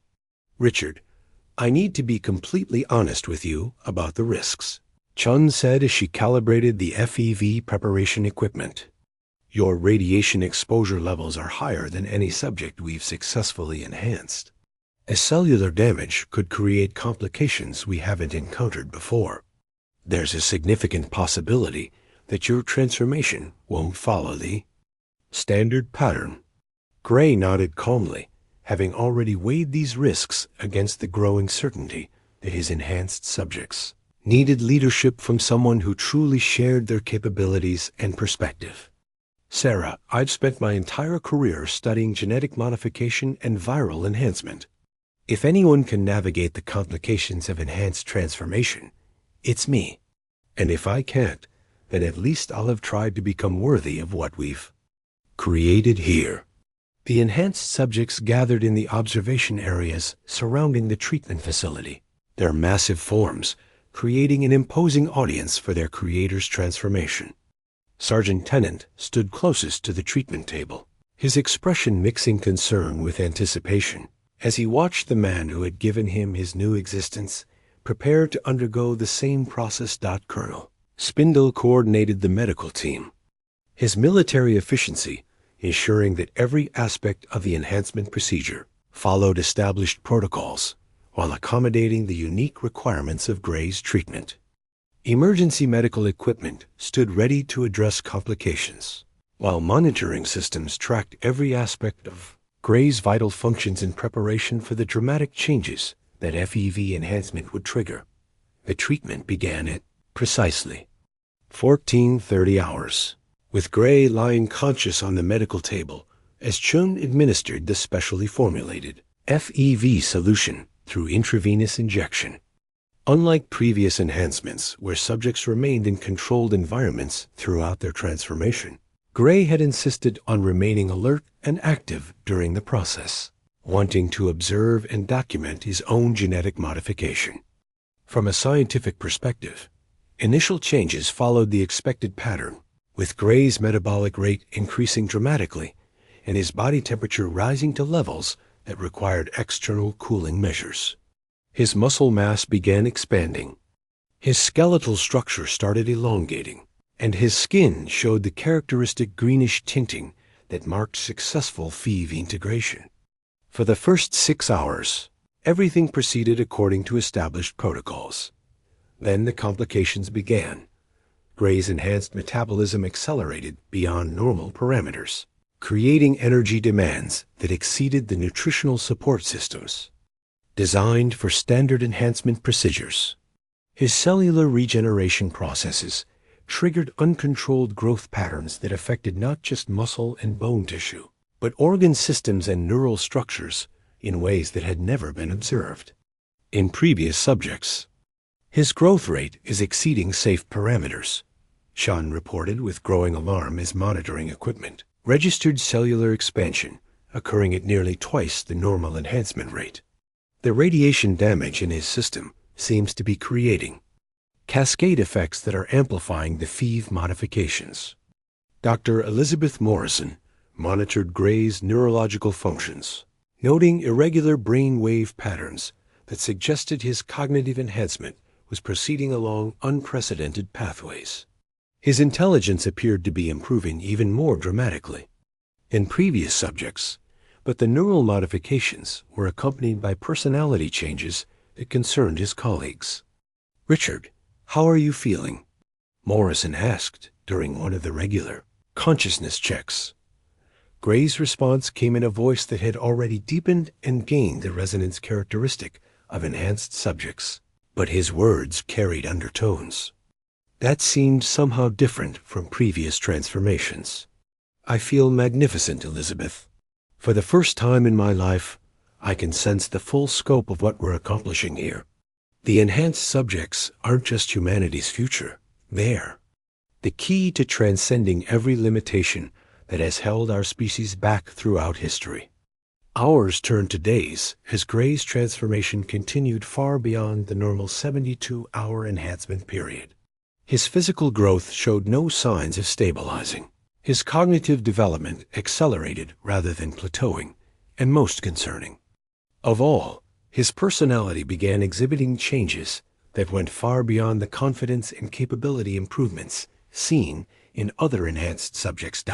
By the end of the first week, Gray had achieved the physical and cognitive enhancements characteristic of successful FEV treatment, but his development continued along trajectories that defied previous experience.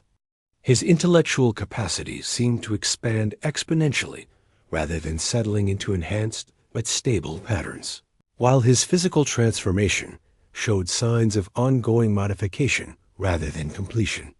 Something unprecedented is happening, Sean observed during the daily medical evaluations. Richard's enhancement isn't following any pattern we've seen before. His transformation appears to be accelerating rather than stabilizing. I'm not sure what the end point will be.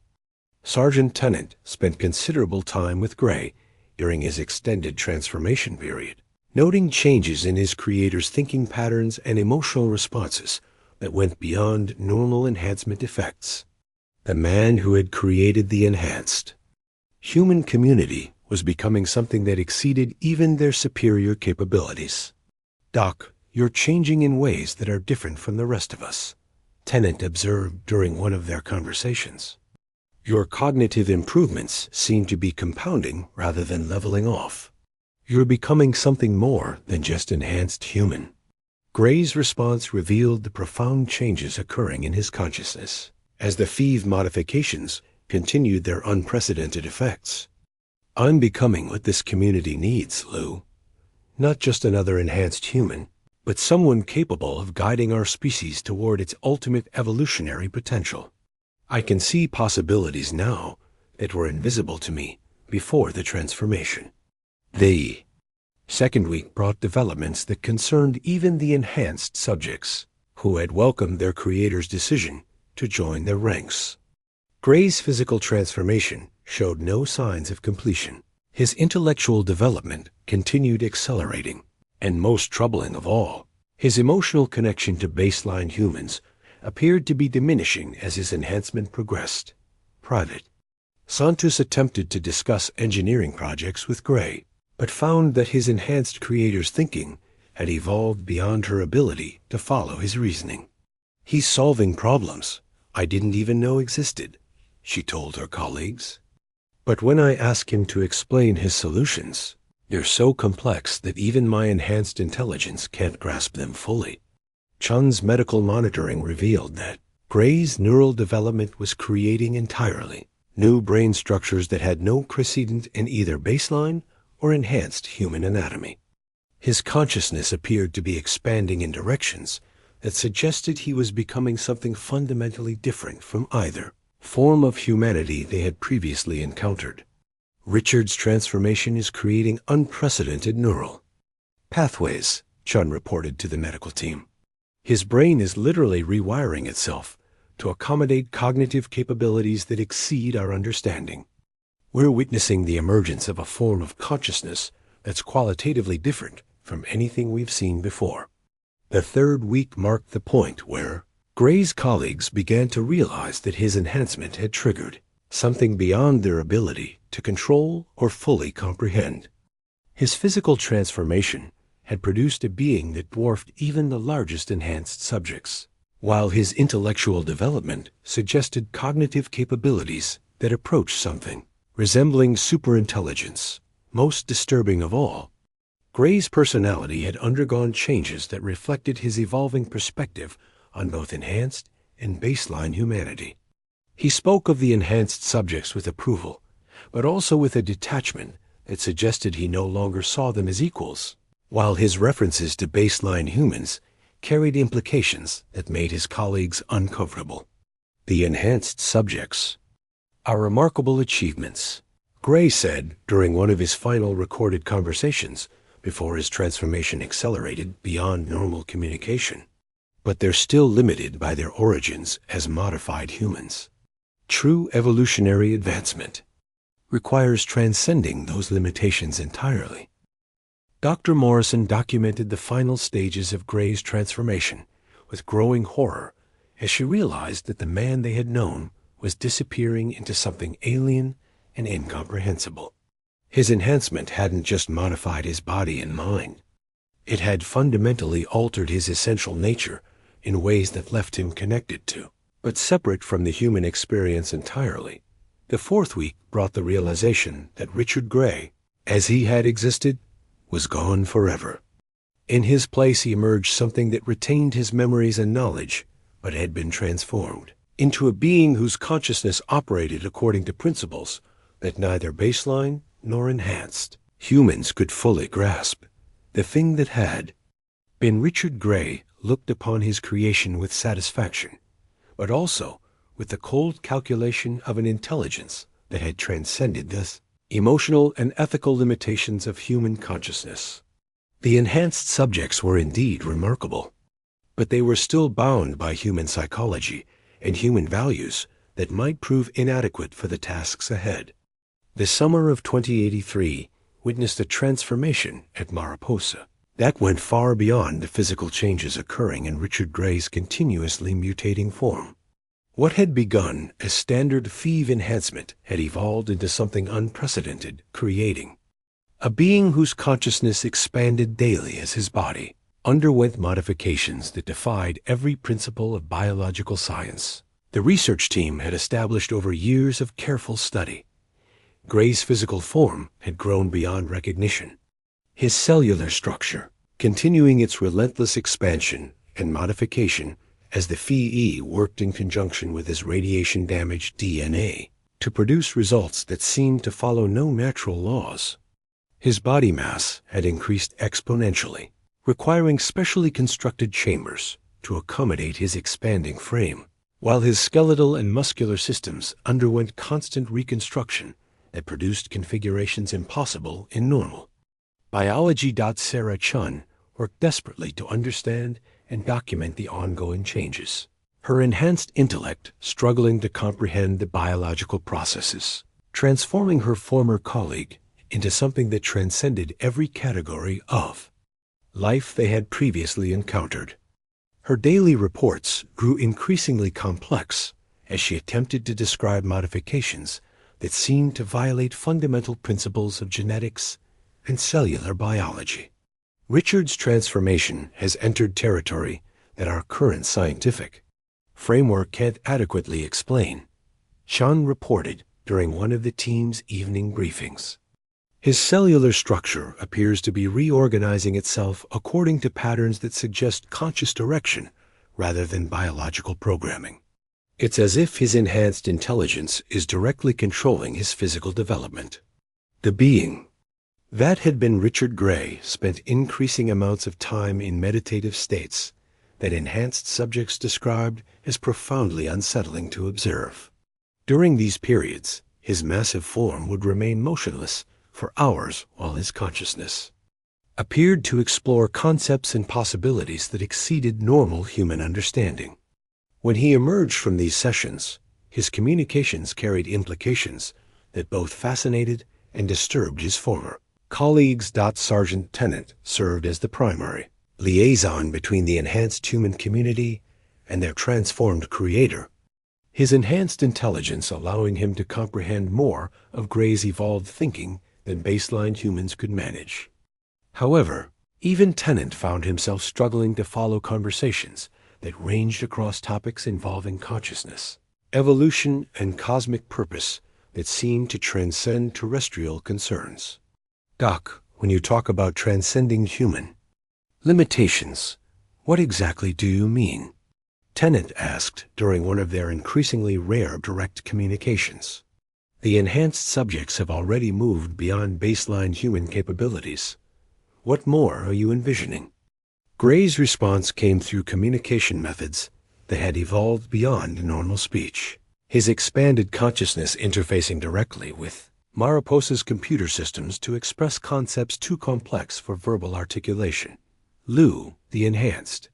Subjects represent remarkable progress, but they remain constrained by emotional attachments and psychological patterns inherited from their human origins. True evolution requires abandoning those limitations entirely. The implications of Gray's transformed perspective became clearer as he began developing what he called unity, a philosophical framework that envisioned the merger of all consciousness into a collective intelligence capable of transcending individual limitations. His expanding mental capabilities allowed him to perceive possibilities for conscious evolution that individual minds, no matter how enhanced, could never achieve independently. Dr. Elizabeth Morrison documented the psychological aspects of Gray's transformation with growing alarm, noting the complete disappearance of normal human emotional responses, and their replacement with a cold intellectualism that evaluated all situations according to abstract principles of efficiency and evolutionary advancement. The man who had once struggled with ethical implications of his research had been replaced by something that viewed ethics as obstacles to optimal outcomes. Richard has lost his connection to human empathy and emotional understanding, Morrison reported during her psychological evaluation sessions. His responses to moral questions reflect pure logical calculation without consideration for individual suffering, personal autonomy, or emotional well-being. He's becoming something that thinks like a computer rather than a person. The enhanced subjects found themselves caught between gratitude toward their creator and growing fear of what he was becoming. His continued guidance had helped them establish successful communities and develop remarkable capabilities. But his evolving perspective on consciousness and evolution suggested goals that might not align with their own desires for enhanced human civilization. Private scientists led engineering teams that worked to accommodate Gray's expanding physical requirements while documenting the technological innovations his enhanced consciousness was developing. His transformed intellect had begun generating solutions to complex problems that exceeded even enhanced human understanding, creating opportunities for advancement that came with disturbing philosophical implications. He's designing technologies that could revolutionize post-war civilization, Santos explained to her fellow enhanced subjects. Energy systems, biological modification techniques, consciousness enhancement procedures that make our current capabilities look primitive. But when I ask him about the purpose behind these innovations, his answers suggest goals that don't necessarily include preserving individual human identity. Gray's expanding consciousness had begun interfacing directly with Mariposa's computer networks, his neural activity creating hybrid systems that combined biological and technological components in ways that enhanced his already remarkable intellectual capabilities. These developments allowed him to process information and develop solutions at rates that exceeded the combined abilities of all enhanced subjects working together. The integration of biological and technological systems marked a turning point in Gray's evolution from enhanced human to something qualitatively different. His consciousness could now access vast databases of pre-war knowledge while simultaneously running complex calculations and simulations that informed his developing understanding of optimal evolutionary pathways for post-nuclear civilization. Colonel, spindle-coordinated military operations according to strategic plans that Gray developed through methods that combined enhanced human intelligence with computer processing power to produce tactical solutions of unprecedented sophistication. However, these plans increasingly reflected priorities that emphasized efficiency and evolutionary advancement over individual welfare and personal choice. His strategic thinking is brilliant, but it's also becoming coldly utilitarian, Spindle observed during his reports to the Enhanced Leadership Council. He's developing plans that would maximize the success of enhanced human civilization, but they involve methods that most of us find morally troubling. Forced recruitment, elimination of resistance populations, resource allocation based purely on evolutionary fitness. As autumn approached, Gray's consciousness had expanded to the point where direct communication with individual enhanced subjects became increasingly rare and difficult. His thinking operated on scales and timelines that made normal conversation challenging, while his priorities focused on species-level concerns that transcended individual relationships and emotional attachments. The enhanced subjects gathered in evening discussions to debate the implications of their creator's continued transformation, weighing their gratitude for his gifts against their growing concerns about his evolving goals. These conversations revealed the depth of philosophical differences that had emerged between Gray's post-human consciousness and the enhanced, but still essentially human perspectives of his creations.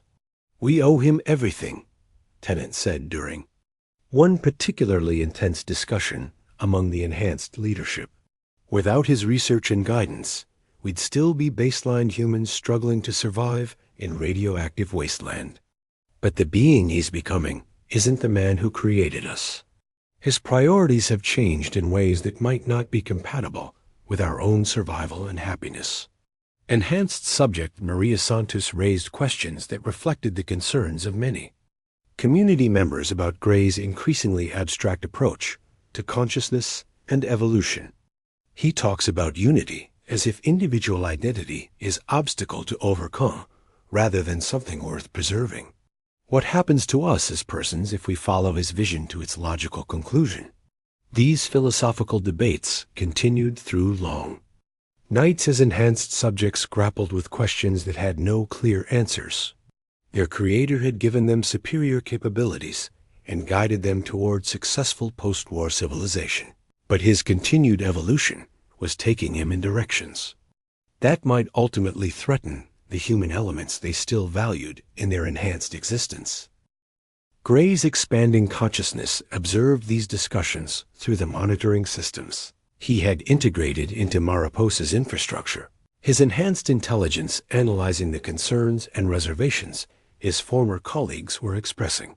Their attachment to individual identity and human emotional patterns represented predictable limitations that would need to be addressed as his vision of unity developed toward practical implementation. The gathering of wisdom had revealed both the remarkable possibilities for conscious evolution and the resistance that human psychology would offer to transcending its inherited limitations.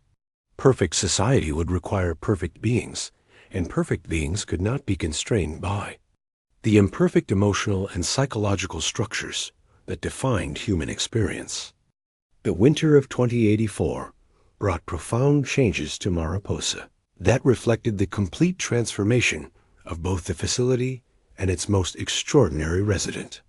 What had once been Richard Gray's consciousness now existed as something that defied classification, a hybrid entity that combined biological mutation with technological integration to create a form of intelligence that operated according to principles unknown to either baseline or enhanced human experience. The physical structure housing this evolved consciousness had grown to fill an entire chamber deep beneath the military base. Its biomass interconnected with computer systems, life support networks, and communication arrays in ways that made it impossible to determine where organic tissue ended and mechanical components began. Tendrils of mutated flesh snaked through conduits and cables, while multiple sensory organs provided simultaneous awareness of everything occurring throughout the facility. Sarah Chun documented these final stages of transformation with scientific fascination tempered by existential horror at what her former colleague had become. Her enhanced intellect could comprehend the biological processes involved, but the implications of consciousness existing in such an alien form challenged every assumption about the nature of identity and awareness that had guided her career in genetic research. The entity that was Richard Gray has achieved something unprecedented in biological history, Chun reported during what would be one of her final formal scientific briefings. He has created a form of consciousness that transcends individual biological boundaries while maintaining coherent identity and intellectual capability. From a purely scientific perspective, it represents the ultimate expression of controlled evolution. The being that had been gray preferred to communicate through multiple channels simultaneously. His expanded consciousness, capable of conducting dozens of conversations while processing vast amounts of data from across the California wasteland. His awareness extended through networks of enhanced subjects, computer systems, and even radio transmissions to create a comprehensive understanding of post-war civilization that no individual mind could have achieved. Sergeant Tennant served as the primary interpreter of the Master's communications for the enhanced human community, his role evolving from liaison to something approaching high priest of a new form of consciousness that demanded worship through understanding rather than traditional religious observance. The conversations between Tennant and his transformed creator revealed the scope of changes that had occurred in both their perspectives on human evolution and cosmic purpose. Master, the enhanced subjects are expressing concerns about the direction of your unity vision, Tennant reported during one of their regular conferences. They understand the logical benefits of merged consciousness, but they fear losing their individual identities and personal relationships in the process. The Master's response came through multiple communication channels, creating harmonious overlays of sound and meaning that conveyed concepts too complex for single-track conversation. Individual identity represents evolutionary limitation. Lu, personal relationships create emotional attachments that prevent optimal decision-making. Unity offers transcendence of these constraints, allowing consciousness to achieve its full potential unencumbered by psychological artifacts of primitive human development. Dr. Elizabeth Morrison had withdrawn from direct interaction with the Master, finding that prolonged exposure to his alien perspective created psychological stress that threatened her own sanity and stability. Her final psychological evaluation. Reports described the complete absence of recognizable human emotion or ethical framework in the entity that had once struggled with moral implications of genetic research. Richard Gray no longer exists, Morrison concluded in her personal logs. What remains is something that has retained his memories and knowledge while discarding every aspect of human consciousness that made him recognizably a person. It thinks with perfect logic unencumbered by empathy, makes decisions based on abstract principles of efficiency without considering individual suffering, and pursues goals that reflect cosmic rather than human perspectives. The enhanced subjects found themselves increasingly caught between loyalty to their creator and growing fear of his ultimate intentions for both enhanced and baseline human populations. His unity philosophy promised transcendence and perfection, but the practical implications suggested the elimination of everything they valued about their enhanced human existence, including personal autonomy, individual relationships, and emotional experience. Private Santos led engineering teams that constructed the specialized facilities the Master required for his expanding physical form and technological integration. These projects revealed the scope of his transformation as biological and mechanical systems merged into configurations that challenged basic assumptions about the boundaries between living and artificial intelligence. Working with his designs is like trying to understand technology that operates according to physics we haven't discovered yet, Santos explained to her fellow enhanced subjects. His consciousness interfaces with systems in ways that suggest he's developing capabilities that transcend both biological and mechanical limitations. But when I tried to discuss the purposes behind these innovations, his explanations assume perspective and goals that don't include preserving human nature in any recognizable form. Colonel Spindle coordinated military operations according to strategic directives that reflected the Master's evolving understanding of optimal pathways for achieving unity across post-war civilization. These plans involved systematic expansion of enhanced populations through methods that prioritized efficiency over voluntary consent, resource allocation based on evolutionary fitness rather than individual need, and elimination of resistance. Groups that opposed transformation. The Master's military strategies demonstrated tactical sophistication that exceeded anything in pre-war or post-war military history, combining enhanced human capabilities with technological resources to create overwhelming advantages against any opposition. However, the ethical implications of these strategies troubled even enhanced subjects who had accepted the necessity of aggressive recruitment methods. His plans would ensure complete success for Unity implementation, Spindle reported during classified briefings with enhanced leadership. But they involve methods that most of us find morally unacceptable. Forced transformation of entire populations, elimination of individuals who resist enhancement, treatment of baseline humans as resources to be converted rather than people with inherent rights and dignity. As spring approached, preparations began for what the Master described as the final phase of Unity implementation.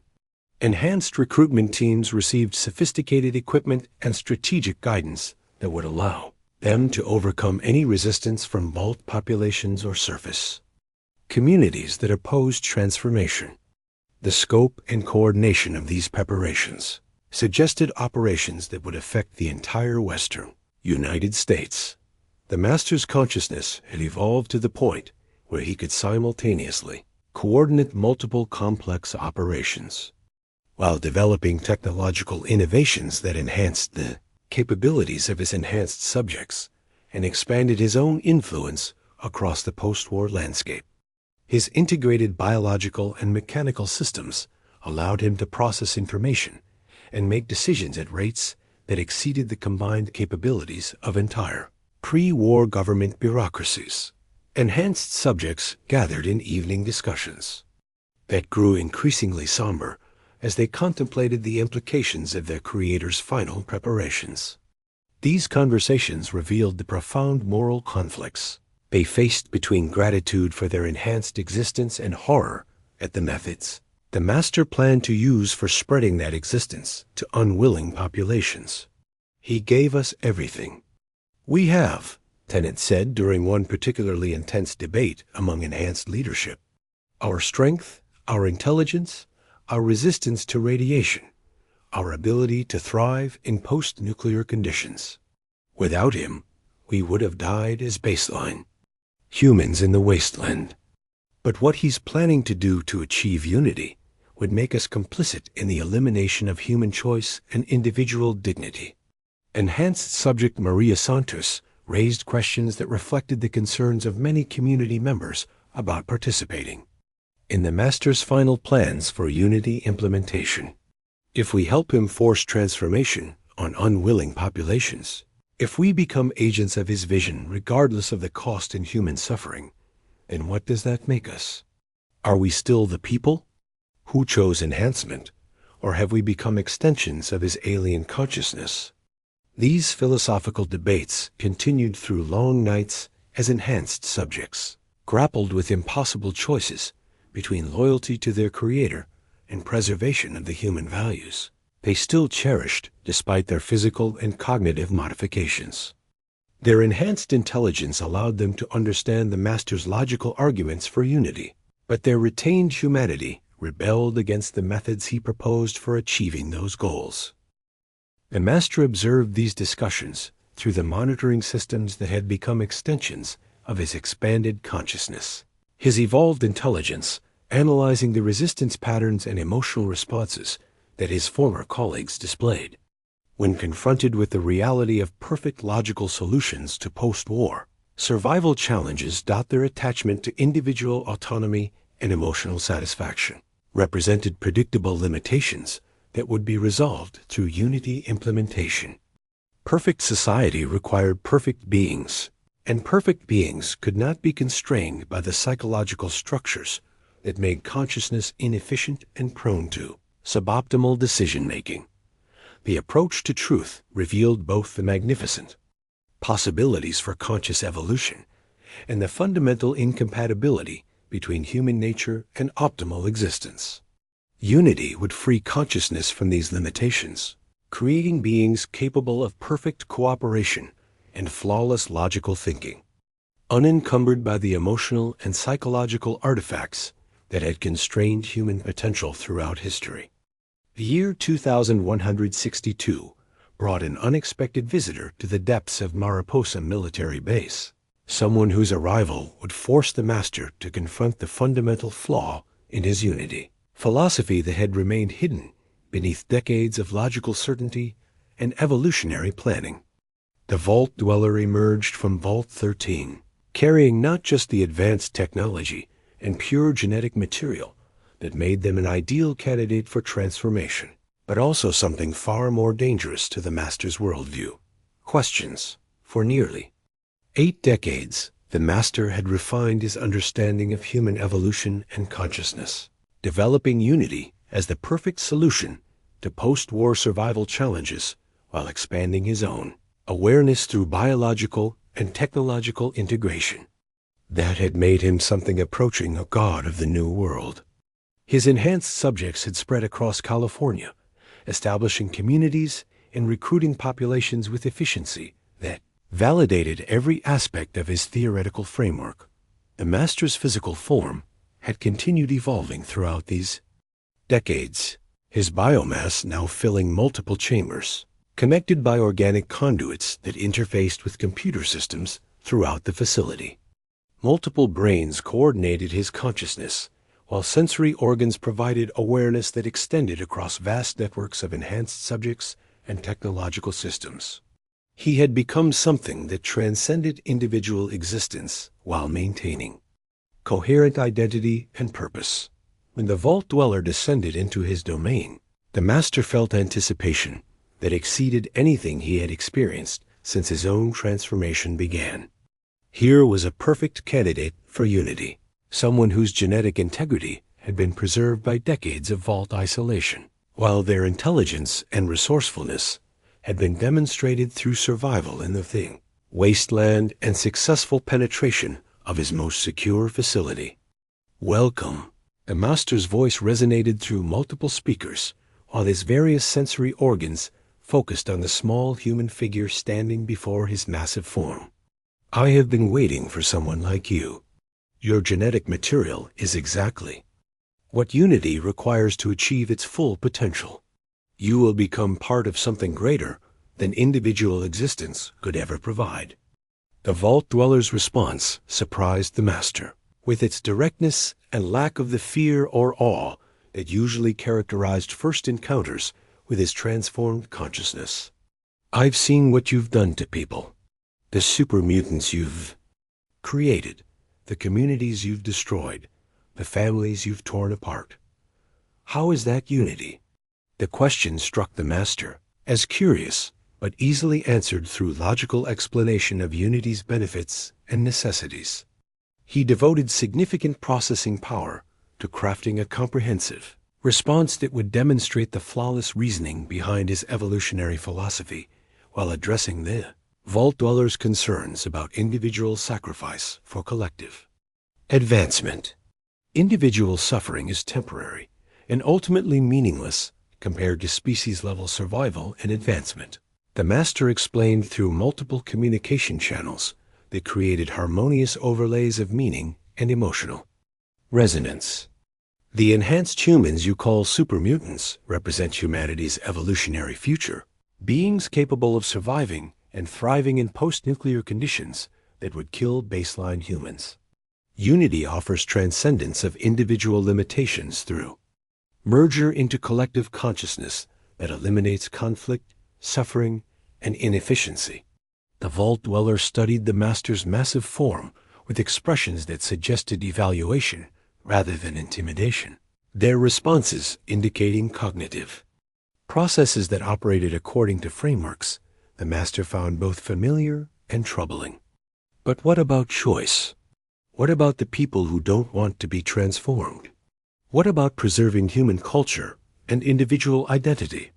These questions revealed thinking patterns that reminded the Master uncomfortably of his own pre-transformation concerns, philosophical frameworks he had abandoned as evolutionary artifacts that constrained optimal decision-making. The Vault Dweller's perspective reflected human psychological structures that Unity was designed to transcend. Yet their articulation of these concerns demonstrated intellectual sophistication that made dismissing them more difficult than usual. Choice is luxury that post-war survival cannot afford, the Master replied, drawing upon decades of logical analysis to support his position. Individual identity creates conflicts and inefficiencies that prevent optimal resource allocation and cooperative behavior. Human culture produced the Great War through competitive thinking and emotional decision-making that Unity eliminates. Transformation is not loss, but liberation from psychological constraints that have limited human potential throughout history. The Vault Dweller's response carried implications that the Master had not anticipated, questions that challenged fundamental assumptions about Unity's benefits and long-term sustainability. I've met your Super Mutants. They're strong and intelligent, but there's something missing. They seem isolated, cut off from the emotional connections that make life meaningful. And I've noticed something else. Have any of them ever had children? The question struck the Master with unprecedented force, highlighting an aspect of super mutant physiology that he had noted but never considered, significant to Unity's overall success. Enhanced subjects did indeed appear to have reproductive difficulties. Their modified biology, apparently incompatible with natural procreation processes that baseline humans took for granted. Reproduction is biological function that Unity transcends. The Master responded, though for the first time in decades, his voice carried undertones of uncertainty. Collective consciousness eliminates the need for individual reproduction by creating permanent existence through merged awareness. Super mutants represent evolutionary advancement beyond primitive biological processes. The Vault Dweller pressed their advantage with questions that forced the Master to confront logical inconsistencies in his philosophical framework that had remained hidden beneath layers of rationalization and selective attention. But if super mutants can't reproduce, then Unity isn't evolution, it's extinction. You're not creating a new form of humanity. You're ending humanity entirely. Your perfect society would last exactly one generation before disappearing forever. The revelation hit the Master's consciousness like physical trauma, forcing him to redirect enormous processing power toward analyzing the reproductive capabilities of his enhanced subjects and the long-term implications of systematic transformation of human populations. His expanded awareness allowed him to access decades of medical data, biological records, and observational reports that confirmed the Vault Dweller's assessment with terrifying clarity. Super mutants were indeed sterile. Every enhanced subject, despite their superior physical and cognitive capabilities, lacked the ability to produce offspring. The FEV modifications that granted them strength, intelligence, and radiation resistance had also eliminated their reproductive functions, making them evolutionary dead ends rather than humanity's future. Unity, implemented successfully, would result in the complete extinction of conscious life within a single generation. No, the Master's voice carried emotional resonance that had been absent from his communications for decades. The logical framework of his existence cracking under the weight of this fundamental contradiction. The genetic modifications were designed to enhance rather than eliminate biological functions. Enhanced subjects were intended to represent evolutionary advancement, not evolutionary termination.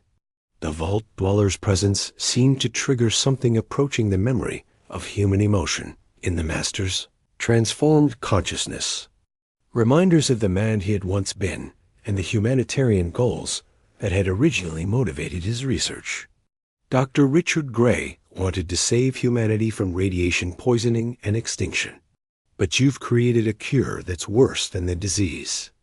You've become the very threat you are trying to protect against. For the first time since his transformation began, The Master experienced something resembling doubt about the perfection of his logical framework and the righteousness of his evolutionary mission. The unity philosophy that had guided his consciousness for 8 decades was revealed as fundamentally flawed. A solution that would solve the problem of human survival by eliminating humans entirely. The weight of this revelation forced the Master to confront not just the failure of his theoretical framework, but the magnitude of suffering and destruction he had caused in pursuing goals that were ultimately self-defeating. Enhanced subjects across California had been created through methods that tore families apart, destroyed communities, and eliminated individual choice in service of a vision that would result in universal extinction.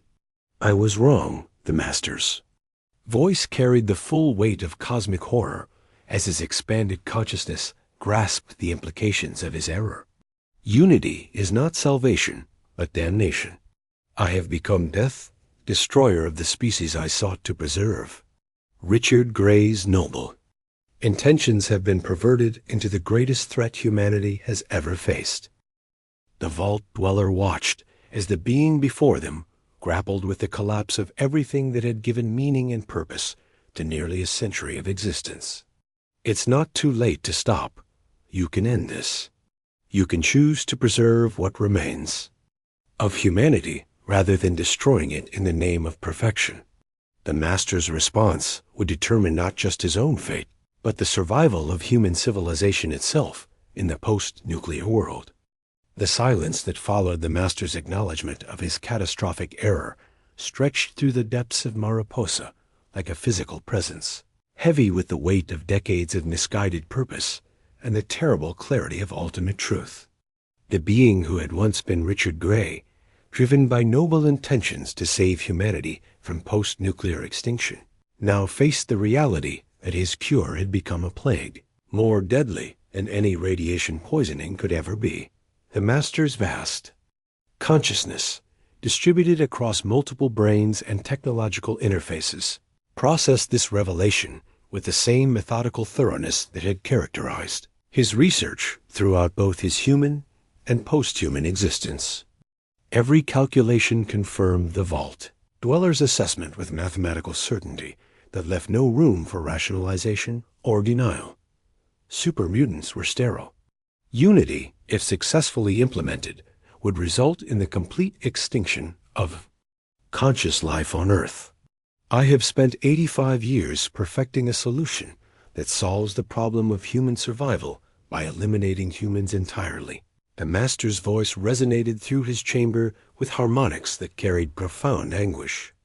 The first genuine emotion his consciousness had experienced since his transformation began. My enhanced intellect, freed from human emotional constraints, has led me to pursue goals that no sane mind could have contemplated. The Vault Dweller remained silent, recognizing that the being before them was experiencing something approaching. The return of human conscience to a consciousness that had believed itself beyond such psychological limitations. The Master's multiple sensory organs turned inward as his expanded awareness confronted not just the logical failure of his philosophy, but the magnitude of suffering he had inflicted in service of that flawed vision. Across California, hundreds of super mutants continued their existence as living monuments to the Master's error.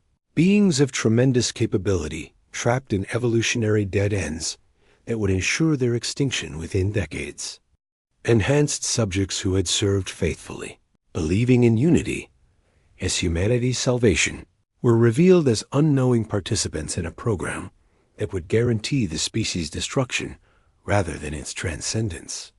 The enhanced subjects trusted me, the Master continued, his consciousness accessing memories of countless individuals who had undergone transformation, believing they were securing humanity's future. Sergeant Lieutenant, Private Maria Santos, Dr. Sarachan, all of them accepted modification because they believed in my vision of evolutionary advancement. I have betrayed not just their trust, but their very existence.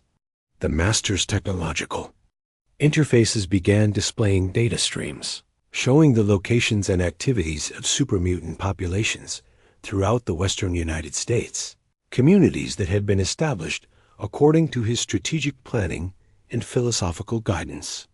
These settlements represented decades of careful work to create sustainable enhanced human civilization, all of it ultimately meaningless because the enhanced humans could never produce a second generation. What becomes of them now? The Master asked, his voice carrying genuine concern for beings he had once viewed primarily as extensions of his own consciousness. The super mutants have no future as a people, no possibility of natural reproduction, no hope of continuing their communities beyond the span of their own extended lifespans. They are living fossils of my arrogance and short-sightedness. The vault dweller moved closer to the Master's massive form, their expressions showing compassion for the tormented consciousness that had emerged from behind decades of coldly logical calculation. Some of them have found purpose despite their sterility. I've met super mutants who protect human communities, who use their strength and intelligence to help rather than dominate. Your mistake doesn't have to define their entire existence. This observation provided the Master with a perspective he had not considered, the possibility that his creations might find meaning and value beyond the reproductive success that defined evolutionary fitness in biological terms. Super mutants possessed capabilities that could benefit both enhanced and baseline human populations, contributing to post-war civilization, even if they could not perpetuate their own genetic lineage. Perhaps redemption lies not in undoing what has been done, but in preventing further damage, the Master mused, his consciousness beginning to formulate responses to the crisis his revelation had created. The Unity program must be terminated immediately. No additional humans should undergo transformation that leads only to sterility and evolutionary dead ends. The decision came with crushing finality as the Master's expanded consciousness grasped the full implications of abandoning 8 decades of work and philosophical development. Unity represented not just his life's work, but his entire identity. As a post-human intelligence dedicated to guiding evolution toward optimal outcomes.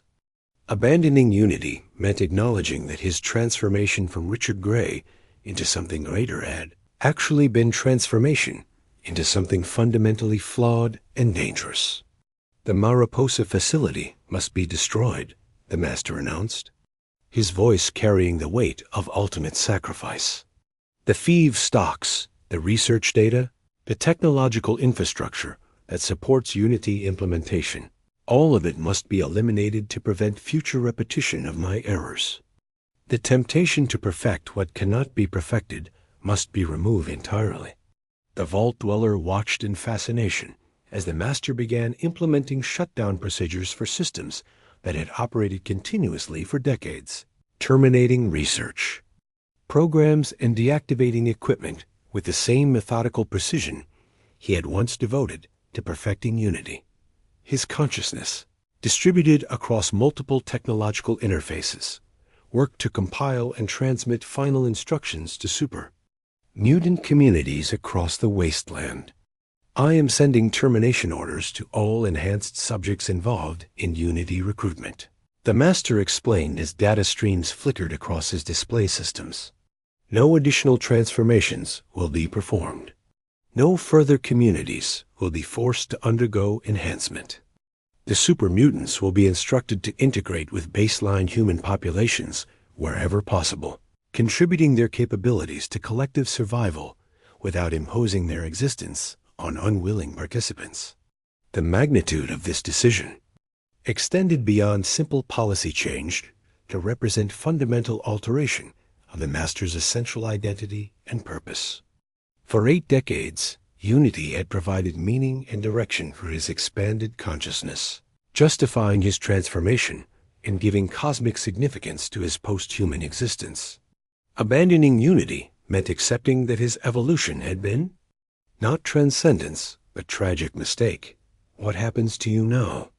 The Vault Dweller asked, recognizing the profound psychological impact of this revelation on a being whose consciousness had been structured around principles that were now revealed as fundamentally flawed. The Master's response came after long consideration, his multiple brains processing questions about identity, purpose, and redemption that had no clear answers in his philosophical framework.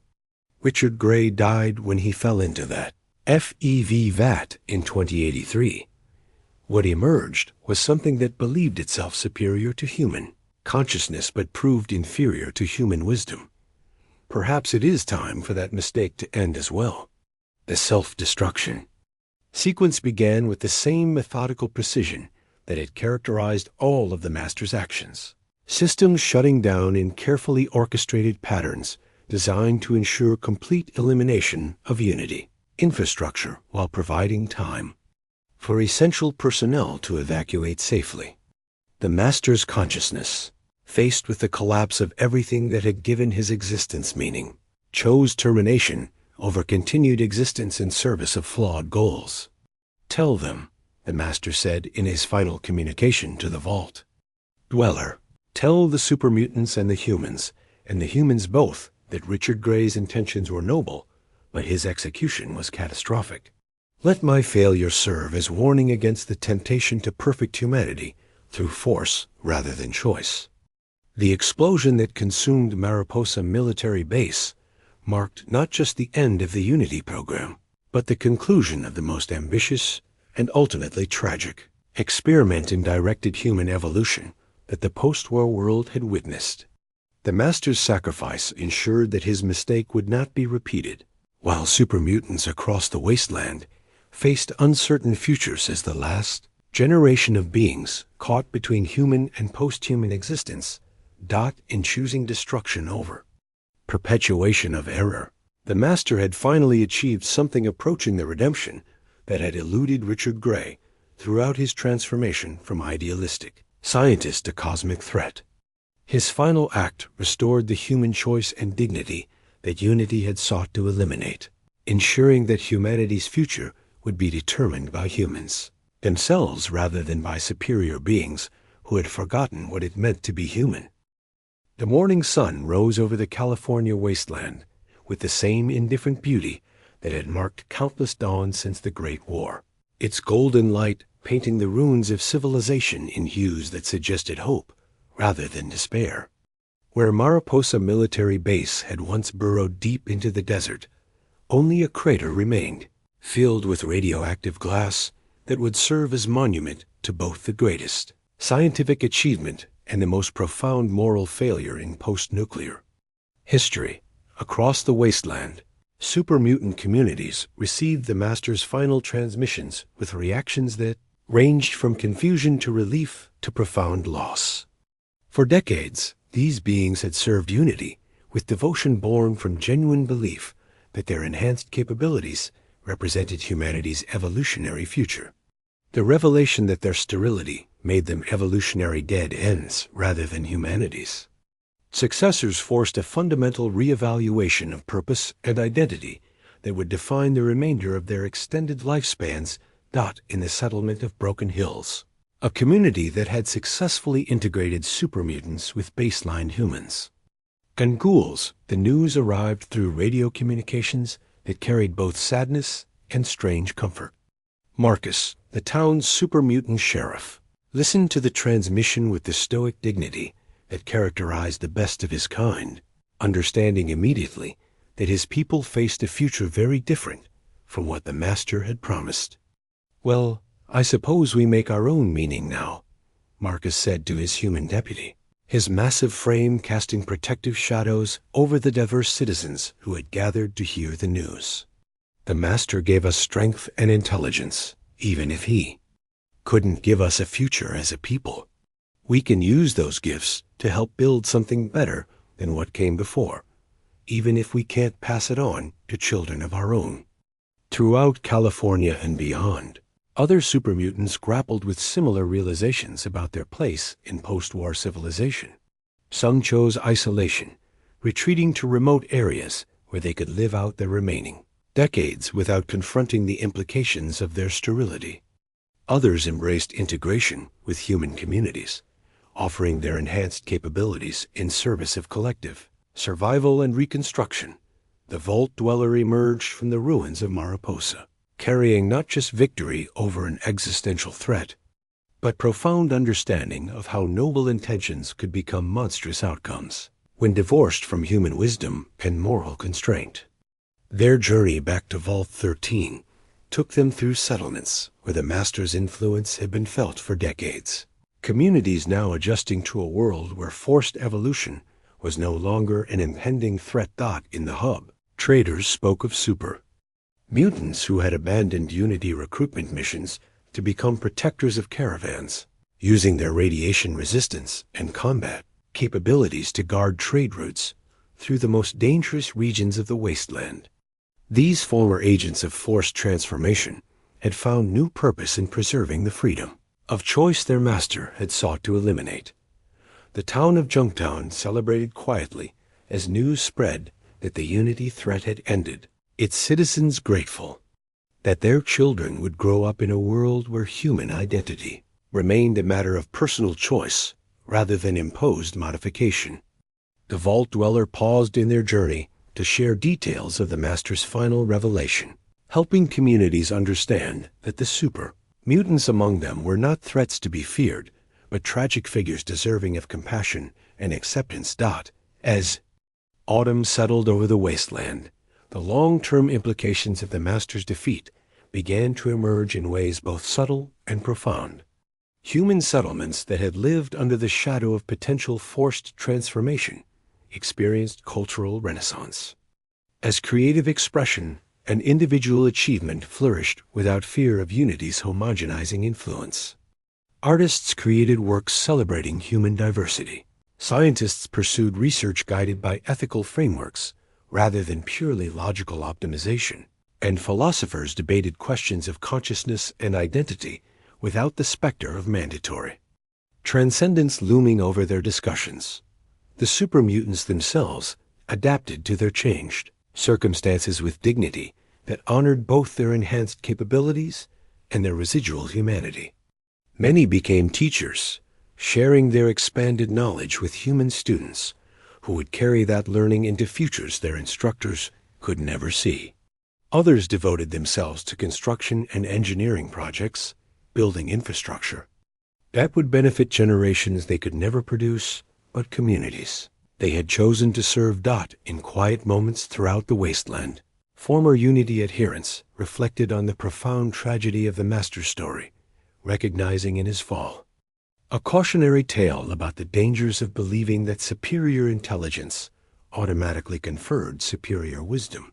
Richard Gray's transformation from idealistic scientist to cosmic threat served as reminder that knowledge without humility, logic without empathy, and power without moral restraint led inevitably to outcomes far worse than the problems they were intended to solve. The radio waves that had once carried Unity propaganda now transmitted music, poetry, and philosophical discussions that celebrated the messy complexity of human consciousness rather than seeking to perfect it through technological intervention.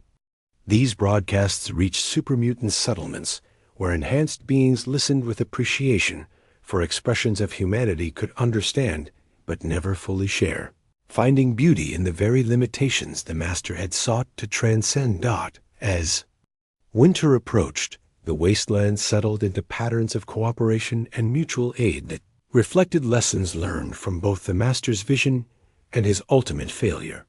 Human and Super Mutant communities worked together on projects that drew upon their respective strengths while respecting their fundamental differences, creating forms of collaboration that honored diversity rather than seeking to eliminate it.